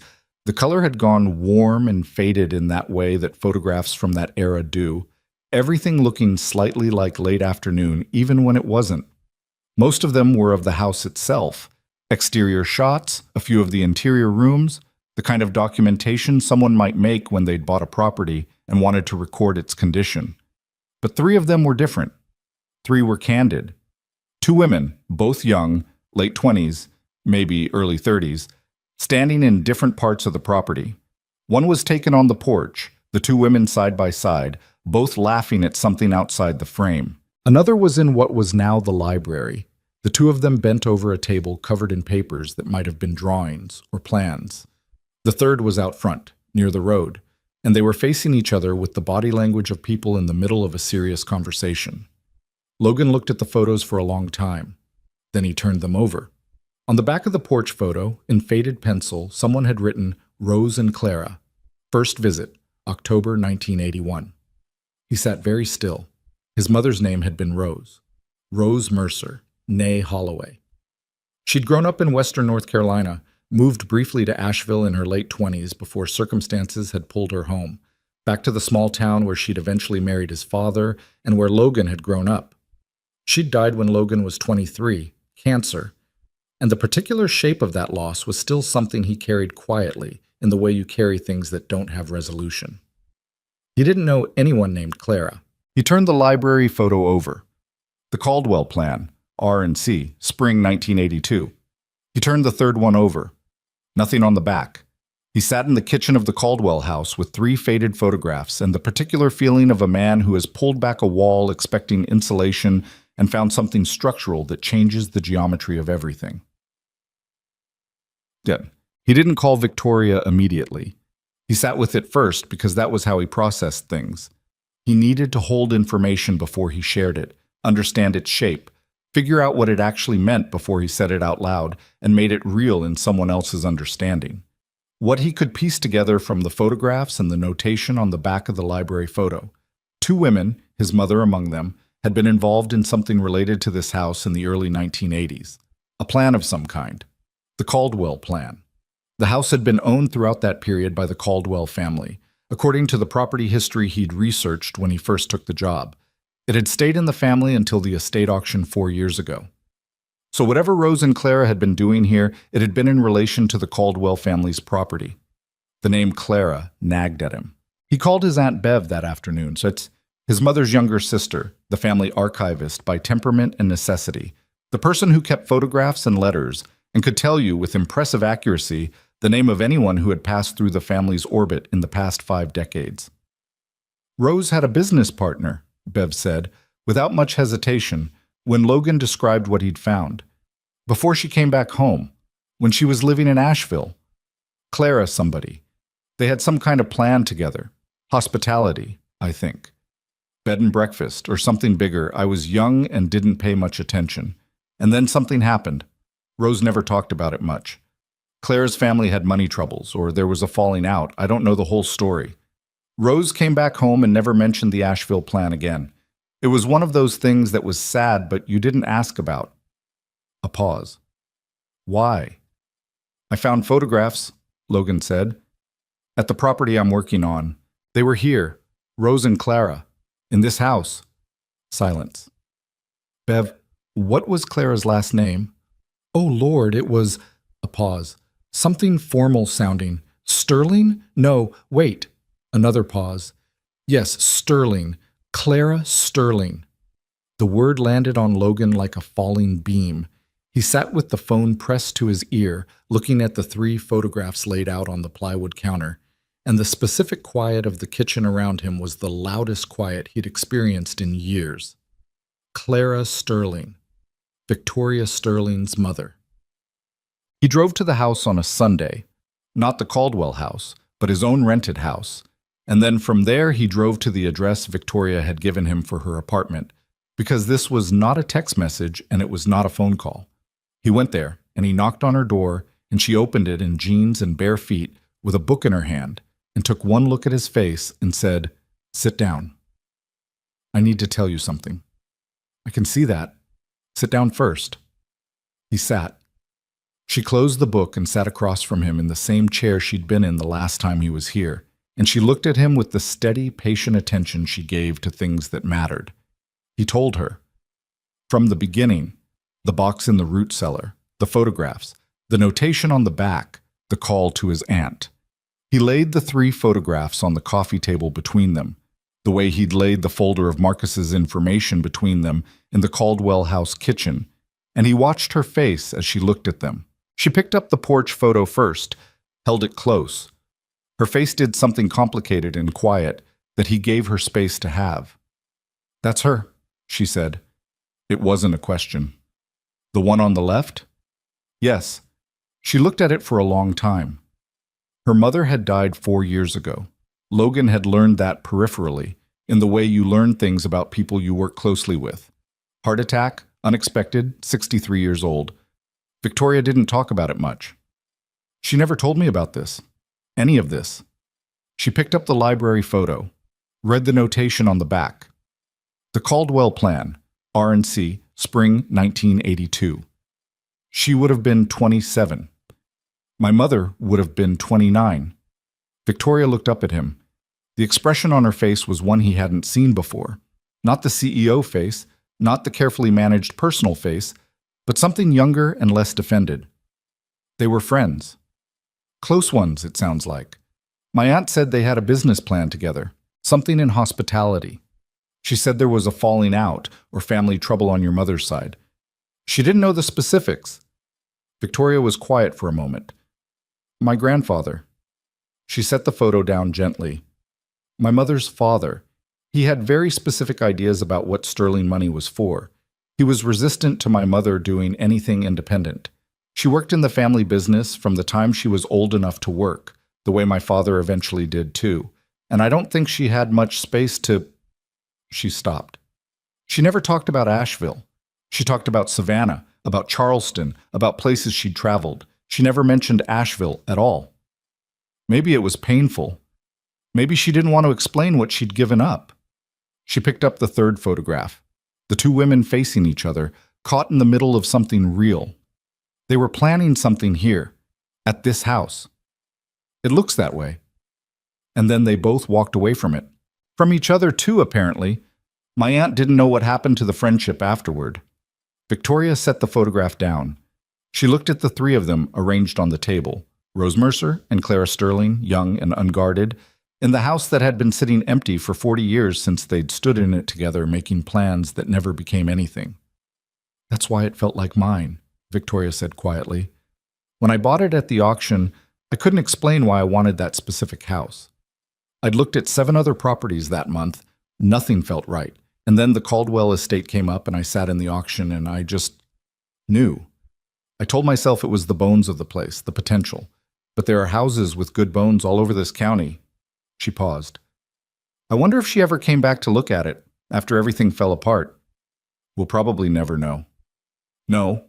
She was quiet for a moment. Then, your mother, what was she like? The question surprised him, though it shouldn't have. He thought about it honestly. Practical. Funny in a dry way that caught you off guard. She built things, not like I do, more in the gardening sense.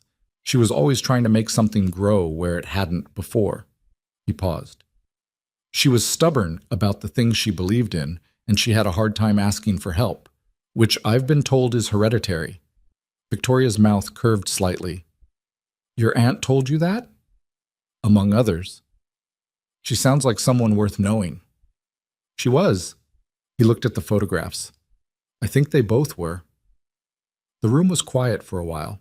Outside, the city did its Sunday afternoon things. Someone's dog, someone's car, a door closing somewhere in the building.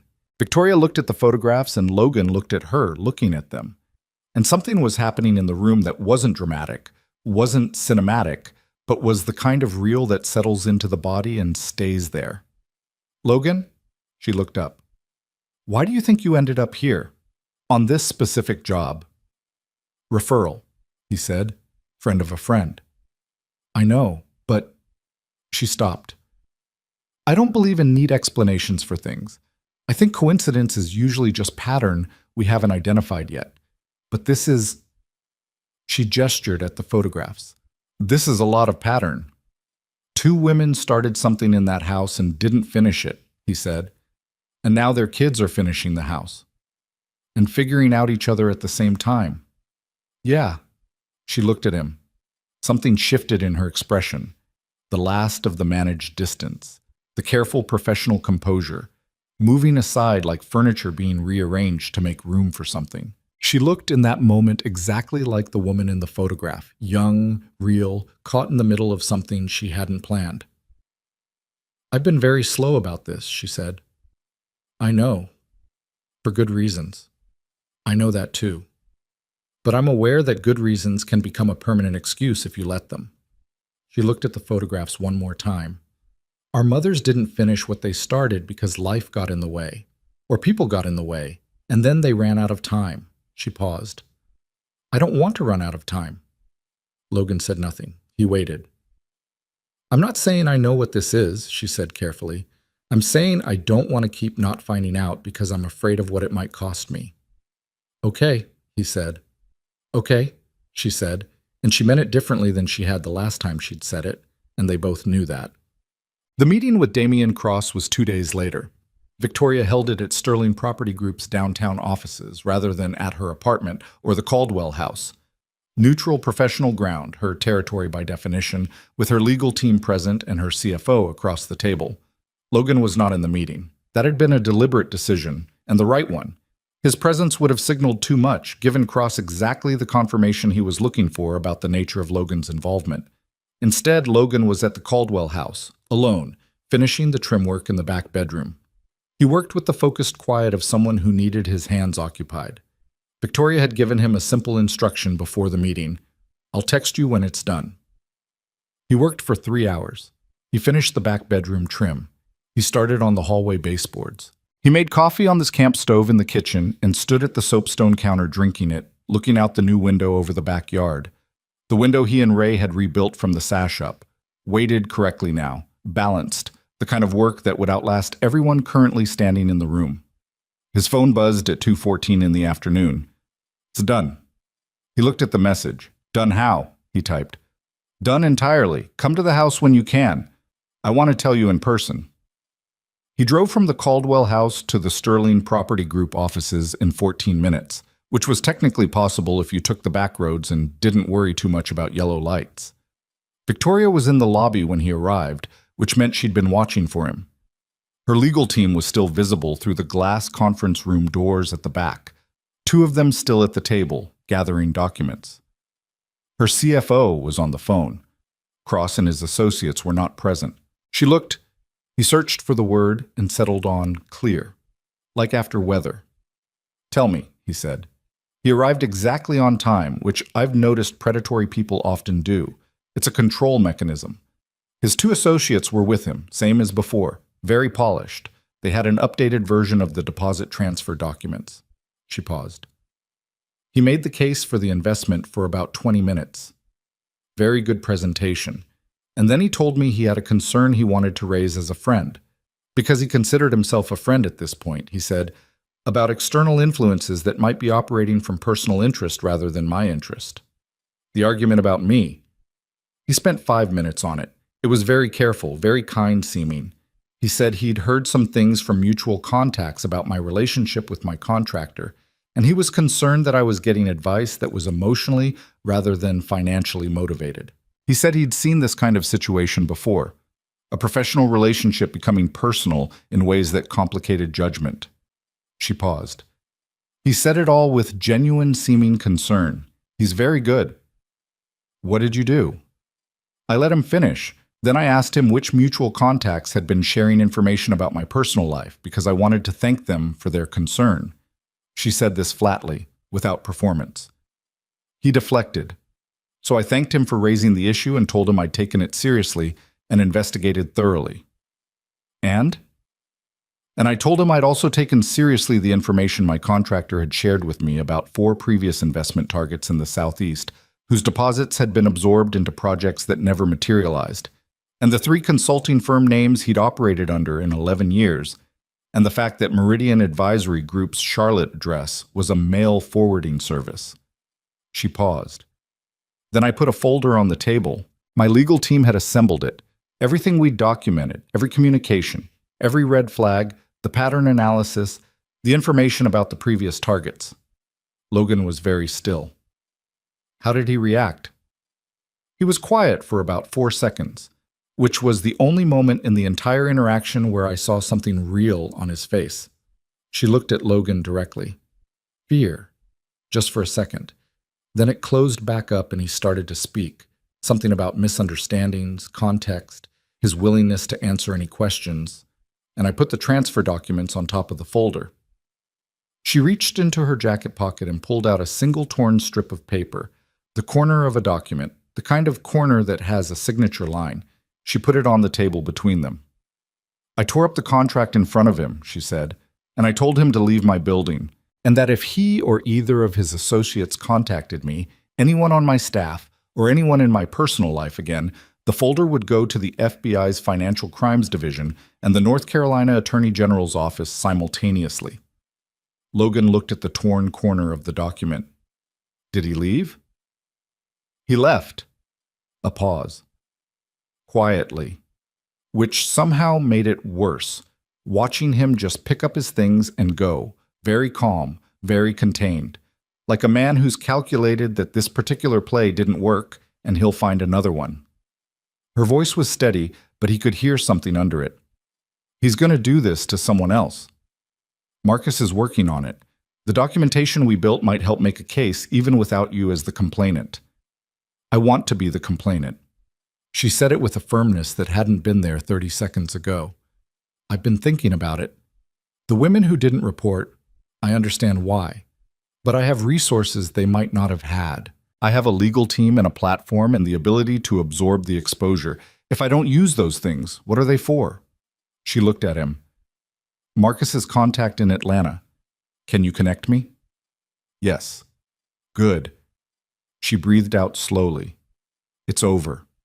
For now, for us, it's over. He picked up the torn corner of the contract. It was just paper, stock weight, legal formatting. But it had been something else an hour ago, and the difference mattered. You were right, she said quietly. It wasn't, don't do that.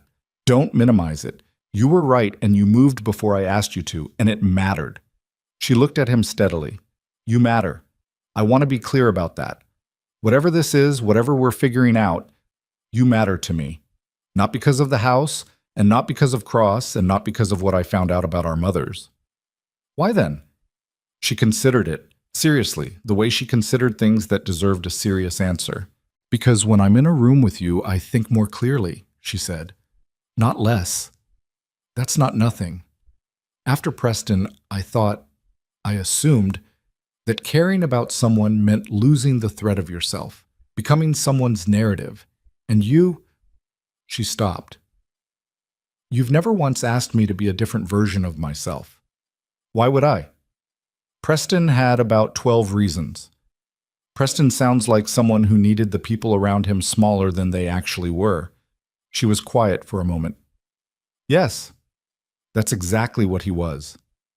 She looked at Logan with an expression that was wholly unguarded and because of that slightly painful to receive, the way honest things sometimes were. Thank you for all of it. The house isn't done, he said. She almost laughed. I know. Few more weeks. I know that too. She looked at the torn piece of contract still in his hand. Can I keep that? He handed it to her. She put it in her pocket.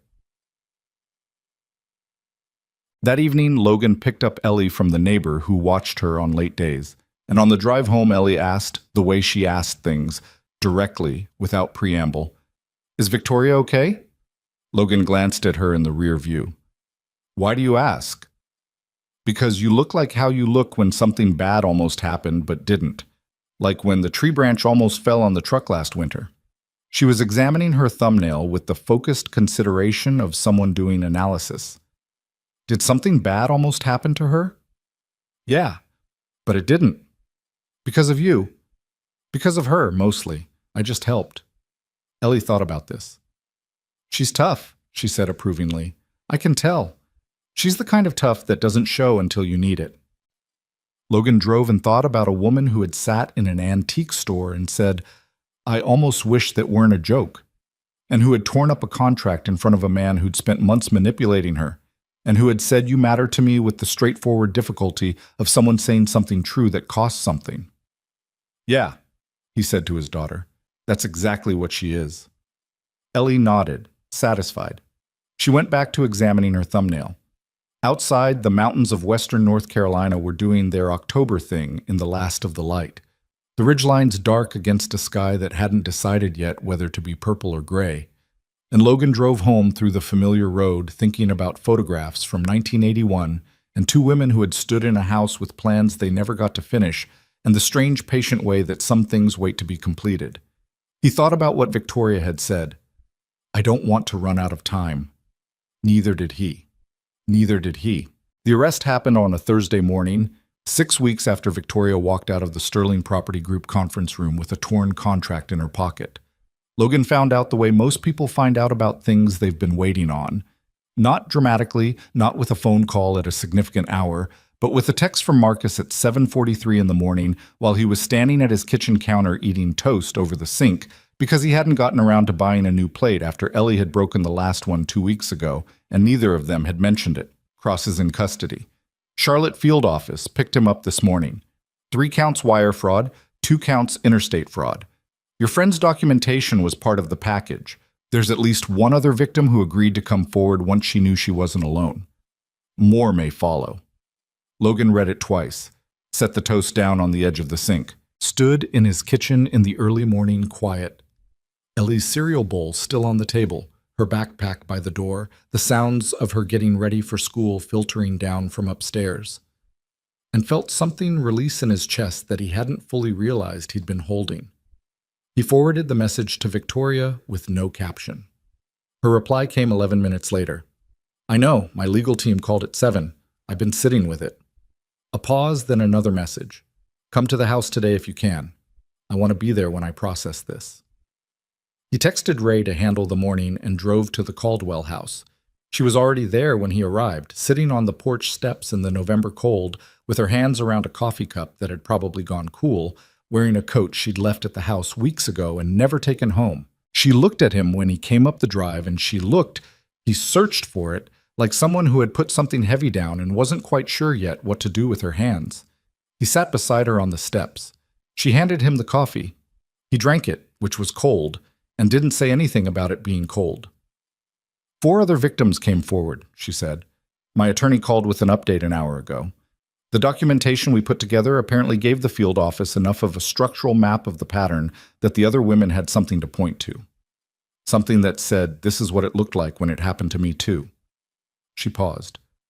One of them lost $1.4 million. She never told her family. Logan was quiet. I keep thinking about her, Victoria said, sitting with that for however many years, having to rebuild quietly and never... She stopped. It should have been the last thing she had to carry. He put it on her like it was her failure, and she accepted that. You're making sure it becomes his failure on record. It was always his failure. It just needed someone to say so in a room where it would stick. She looked at the front door, the mahogany door with the fox knocker centered at chest height, the one they'd driven to an antique shop to find on an ordinary Tuesday that had turned out to be not ordinary at all. I'm glad it was me. I know. She handed him the rest of the coffee. He drank it. The trees at the edge of the property had gone mostly bare now, late November stripping them down to their actual shapes, and the house behind them was almost done. Almost. The gossip publication that had run the initial article about them posted a retraction 3 days after Cross's arrest, which Logan suspected was not unrelated to a call from Victoria's communications director. It was a brief retraction, perfunctory, the kind that acknowledges error without dwelling on it, but it was there in the public record, and it said what it needed to say.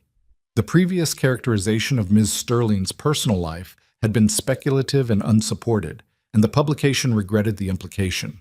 Logan read it on his phone sitting in his truck outside a lumber yard and felt approximately nothing about it, which he noted with some satisfaction. He had never cared much about what strangers said about him in print.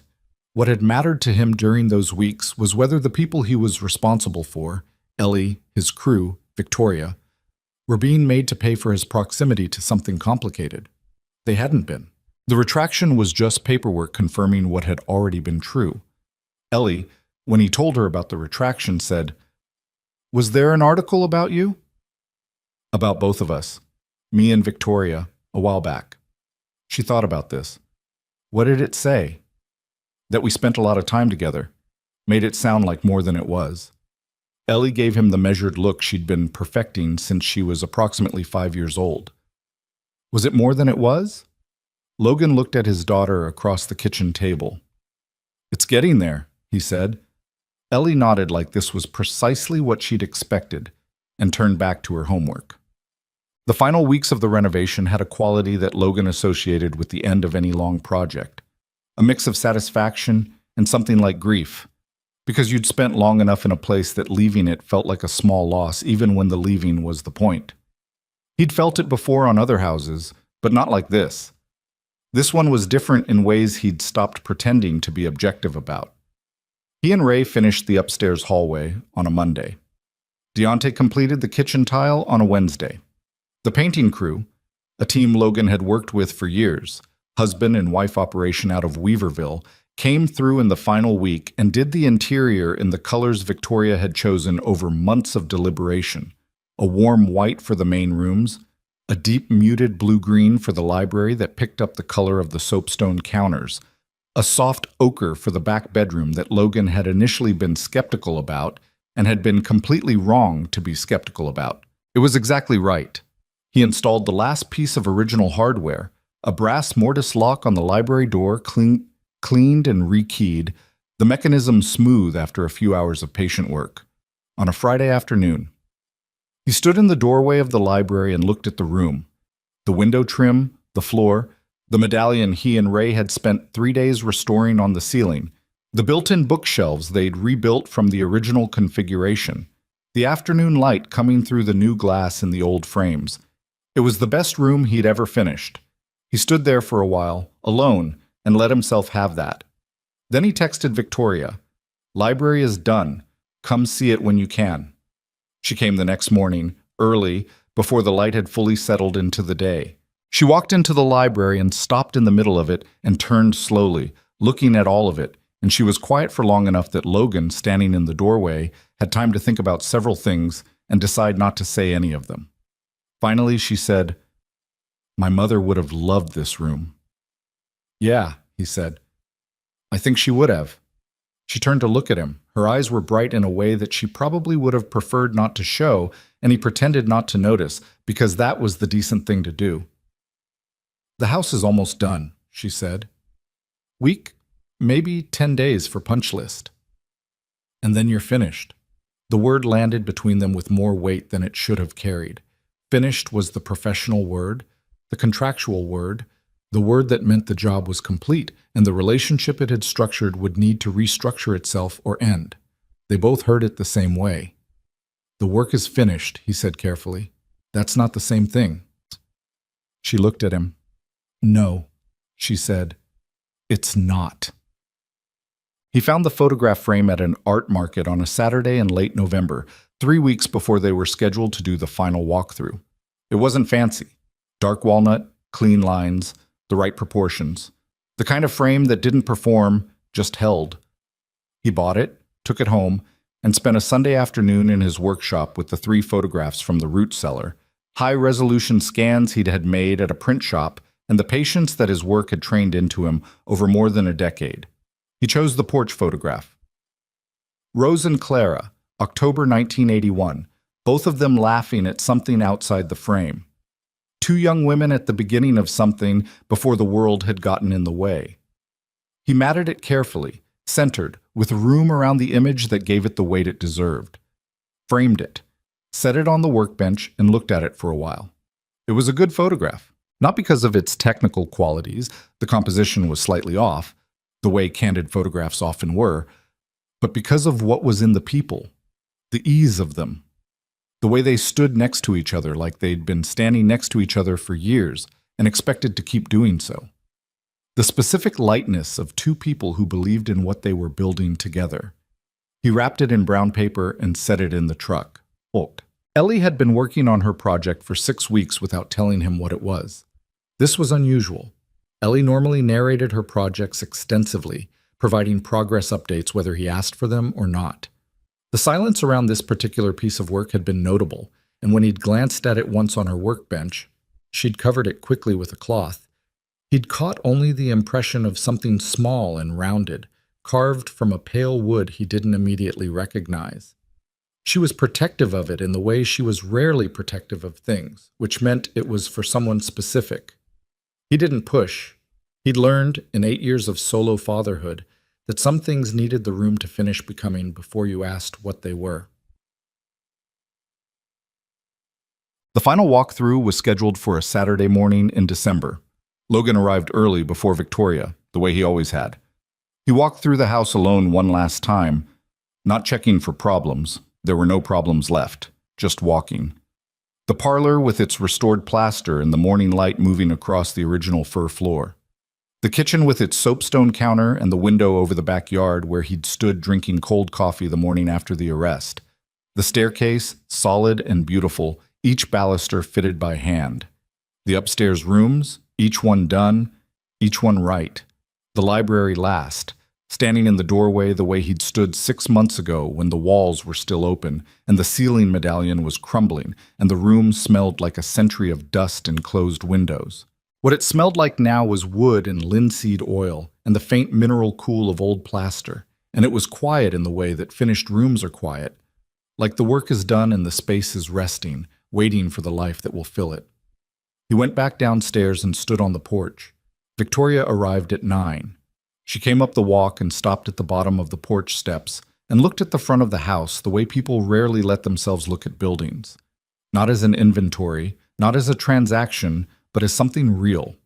Her coat was the dark one she'd been wearing the morning she came to the antique store. Her hair was down. "You got here early," she said. "Habit?" She came up the steps and stood beside him, and they looked out at the property together. The gravel drive, the tree line, the Blue Ridge in the distance doing whatever mountains do in December, which is mostly exist with the kind of permanence that makes everything else feel appropriately small. "Ready?" he said. "Not quite," she said, and turned to face him. "I want to say something first." He waited. "I've been thinking about what it means to be someone who builds things," she said. "You do it literally. I've done it mostly in the financial sense, structures of another kind, useful but not—" She stopped, considered. "Not like this.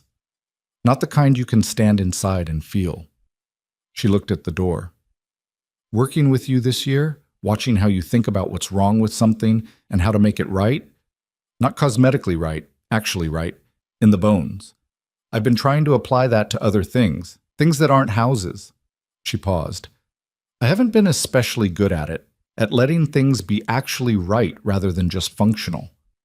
You've been better than you think. You don't know what's in my head. I know what's in your actions. That's more reliable. She looked at him. I almost didn't buy this house.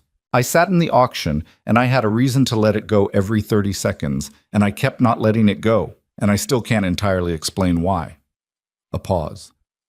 Now I think it was because it needed something I needed, to be taken seriously, to be understood for what it actually was, rather than managed into something convenient. Logan was quiet. You did that, she said, for the house and somewhere along the way, also for me. I don't know if you understand what that's worth to someone who spent 3 years being managed. Victoria Small, I'm not finished. She said it gently. I know you're not a man who needs things said out loud.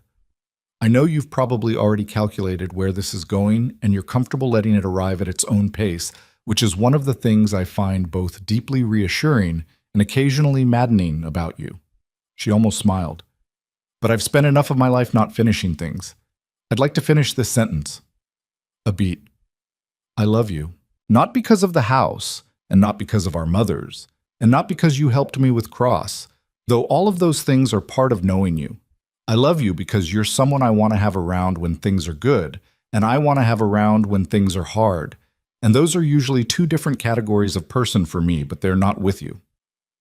The December air moved through the porch. Logan looked at her.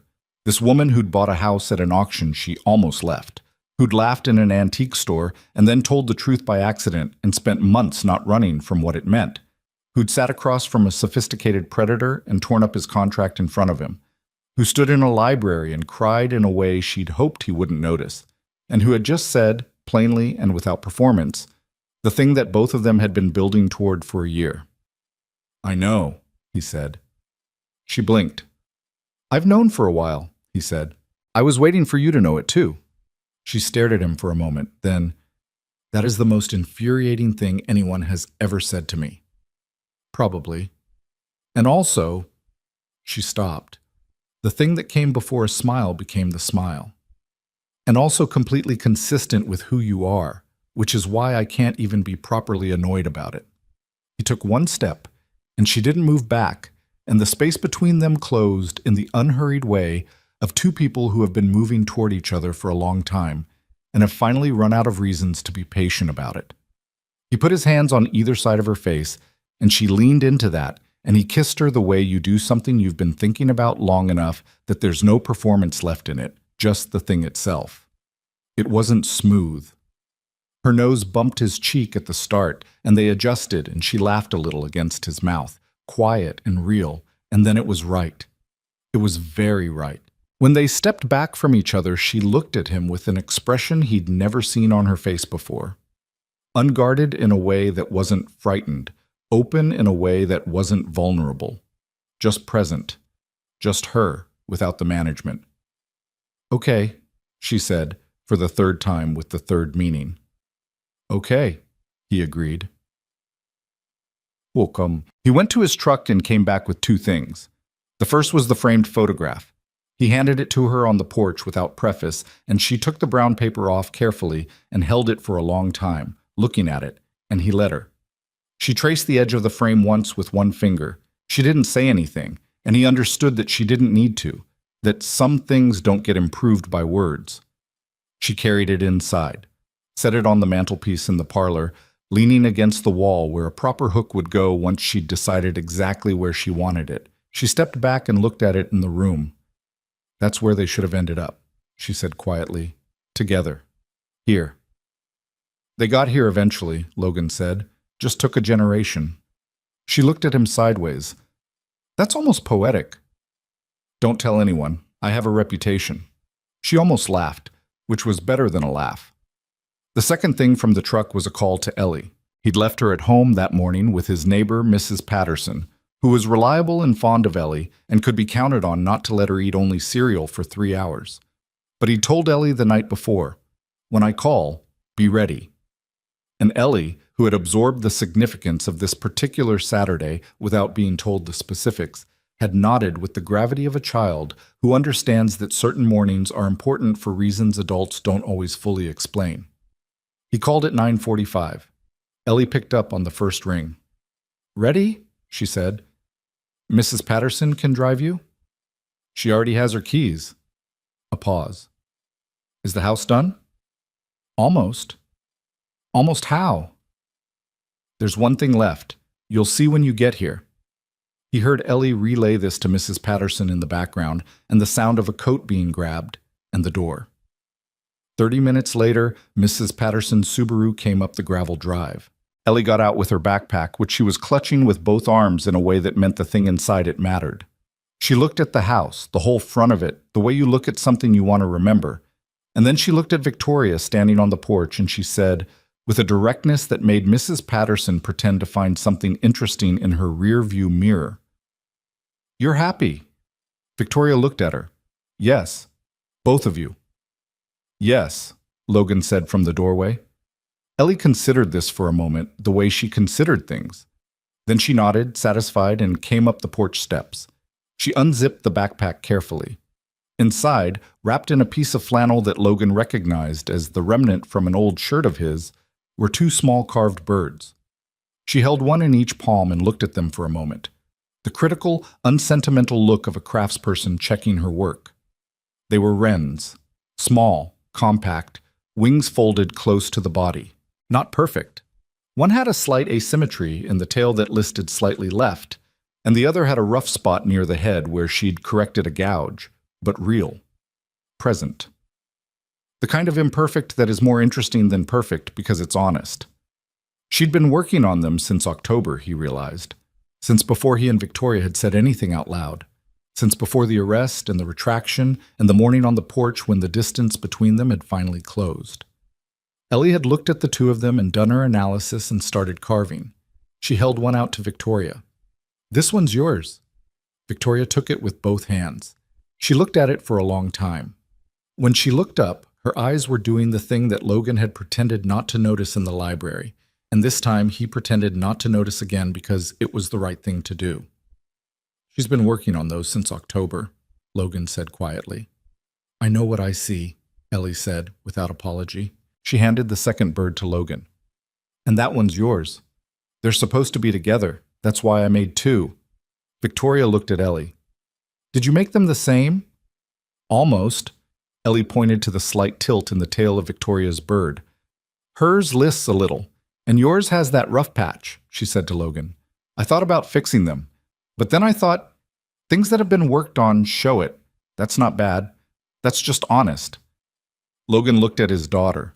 8 years old, standing on the porch of a house she'd watched him restore for a year, having understood something about the people in front of her that neither of them had managed to say cleanly. He thought about what he'd told her months ago, standing in the half-finished kitchen watching her read a level. You can tell a lot about a structure by the single moment it shifts. He thought about the antique store. He thought about blueprints and the absence of them, and what it meant to build something when you didn't know yet what it was going to be. He thought about his mother in a photograph from 1981, laughing on this porch with a woman named Clara Sterling, both of them young and hopeful and full of plans. He thought about the way things wait, the way houses wait, the way people wait sometimes without knowing they're waiting until the right person arrives and says without saying it, "This is what you've been building toward. This right here." "Can we go inside?" Ellie asked. "I want to see the library." "Yeah," Logan said. "We can go inside." They spent 2 hours in the house that morning. Ellie made a systematic inspection of every room, which she conducted with the thoroughness of someone who had watched the renovation from the beginning and wanted to verify that it had been completed to her standards. She approved of the library. She approved of the kitchen counters, running her hand along the soapstone the way Logan had taught her to check surfaces. She sat on the bottom stair of the restored staircase and looked up through the balustrade at the light coming from the upper landing and said, "That's good," which Logan accepted as the high praise it was. Victoria walked with her, answering her questions about the paint colors, about why the library was blue-green, about whether the fox on the front door had a name. They settled on Edmund, which had been Ellie's suggestion, offered with no explanation. Logan watched them move through the house together. He stood in doorways and let them be in the rooms, and he noticed, with the attention he normally reserved for structural details, how naturally they occupied the same space. How Victoria answered Ellie's questions without condescending and without overperforming, just as herself, the same way she'd been herself the afternoon she'd sat on the porch steps and talked about things that were still becoming. How Ellie looked at Victoria when she thought no one was watching, with the careful love of a child who has learned to be careful about loving people who might not stay, and the beginnings of something less careful, something that was starting to trust. He thought about Ellie's drawing on Ms. Parrish's laptop, the two figures in the doorway. V.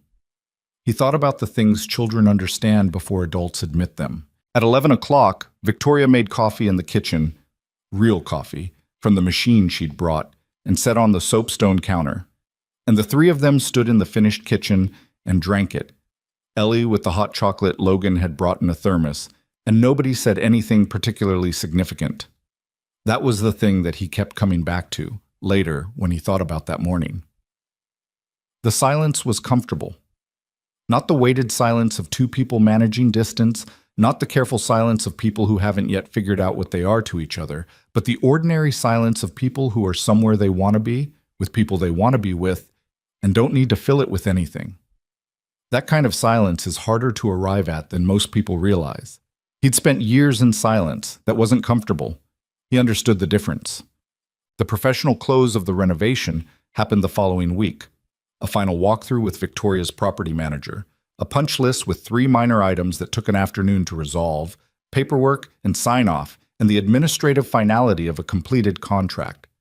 Logan shook hands with the property manager and drove away from the Caldwell house with the particular mix of feelings that always came at the end of a long job: pride in the work, tiredness in the body, the odd lightness of something finished.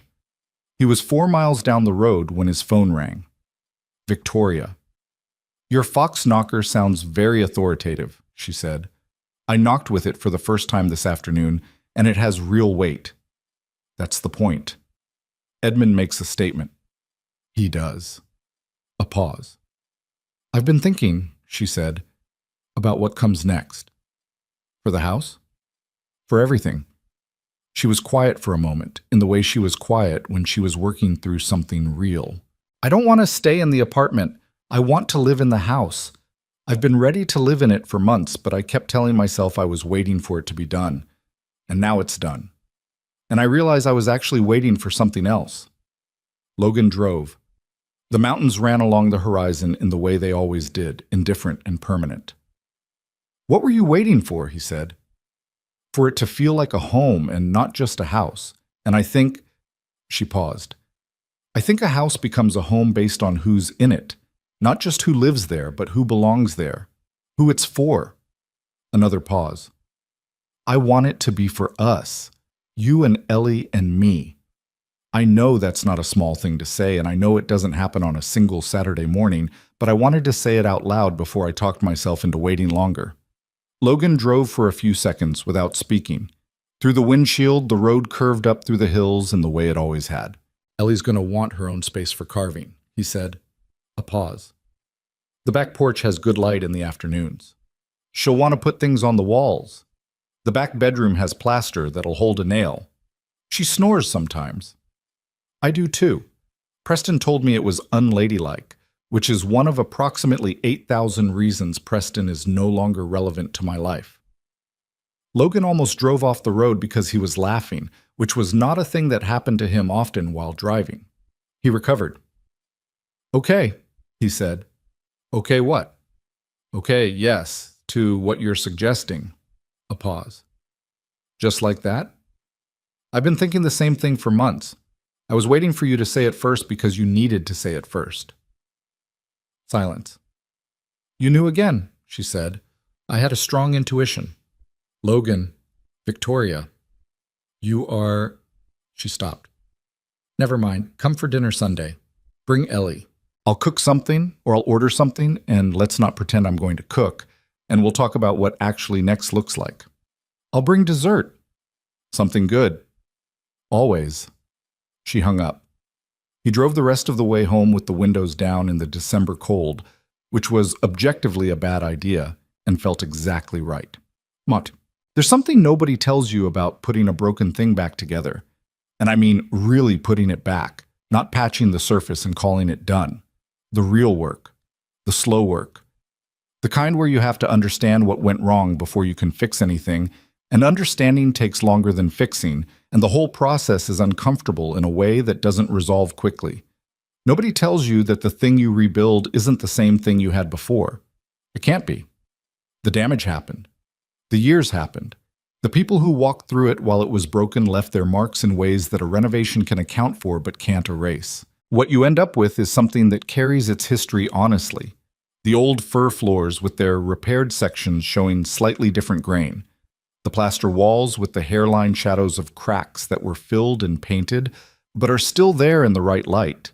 The wood that was never quite as new as the day it was milled, but is more itself for everything it's been through. That's not a flaw. That's the record of the thing having lived. Logan Mercer understood this better than most people, because he worked with it every day.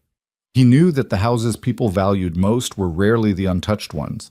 They were the ones that had been through something and come out the other side with their bones still good. The ones that had been seen clearly, not for what they could become with enough money and enough ambition, but for what they actually were, and loved for that. He'd spent years being careful about what he let himself want, which is its own kind of damage. Not the obvious kind, but not the kind that announces itself as a wound, but the quieter kind, where caution becomes habit, and habit becomes a wall you stop noticing because it's been there so long. He'd called it prudence. He'd called it protecting Ellie.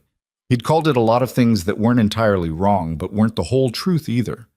The whole truth was that being left by someone you'd built your life around leaves a structural problem you don't always know how to address. You shore up the places that feel weak. You become very competent at managing on your own. And somewhere in the management, you quietly stop expecting that someone might show up who makes the management feel less necessary. Victoria Sterling had shown up. Impractical, private, stubborn about the wrong things, and right about the important ones. Still carrying the marks of a marriage that had cost her more than she'd ever fully say out loud. She'd bought a broken house at an auction she almost left and had the grace, once the right person arrived, to let it be understood properly rather than just sold. He thought about their mothers. Clara Sterling and Rose Mercer, October 1981, standing on the porch of a house they were planning to make something of, neither of them knowing that life would find ways to make the plan impossible. That was not a tidy lesson. It was not a story with a moral that folded cleanly into something useful. Two women who wanted something and lost it and never entirely recovered the version of themselves that had wanted it. That was sad, in the plain and permanent way that some things are sad, and no amount of their children finding each other later could undo it. But Logan thought about the root cellar, about the box he'd pulled from behind the shelving unit that had been waiting there through decades of other people's lives, a manila envelope gone soft with age, holding 3 photographs like they were worth keeping even when no one was looking.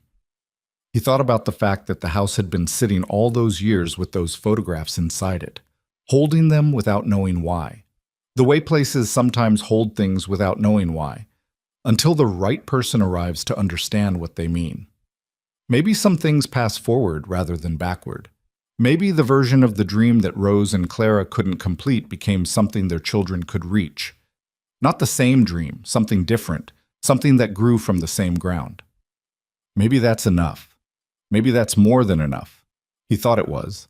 He wasn't a man who believed in neat resolutions.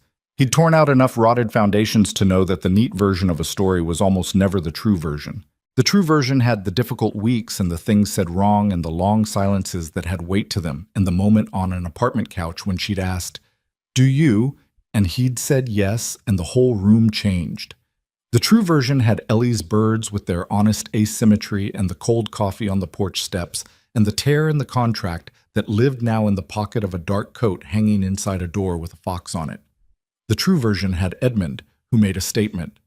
The true version had a library with a deep blue-green wall and a photograph on a parlor mantelpiece of 2 young women laughing at something outside the frame. And it had a porch where an 8-year-old had carved her way through 6 weeks of scraps into something real, and it had a man who built things standing in a doorway he'd rebuilt from the sash, up looking at a woman who had just said, "I love you," without flinching. None of that was smooth. None of it had arrived on schedule. Most of it had been uncomfortable in the specific way that real things are uncomfortable. Present, demanding, impossible to manage from a safe distance.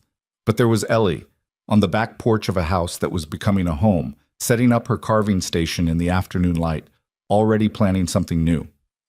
There was Victoria in the kitchen, learning that the soapstone counter needed to be wiped with a dry cloth and not a wet one, finding this out the hard way, laughing at herself about it. There was Logan, in the doorway between the two rooms, watching both of them, holding a coffee cup that was actually warm for once. There was a family, imperfect, arrived at sideways, made of mismatched parts that had each been through their own damage and come out the other side still good in the bones. There was a house that had waited 40 years to be finished, and two people who had figured out, in the way people figure things out when they're finally paying attention, that finishing it was only the beginning. That was the story. Not clean, not smooth, not the version where everyone knew what they were building at the start. Just real.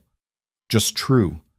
Just a family standing in a doorway they'd made together in a house that had held on long enough for them to arrive. That is enough. That is everything.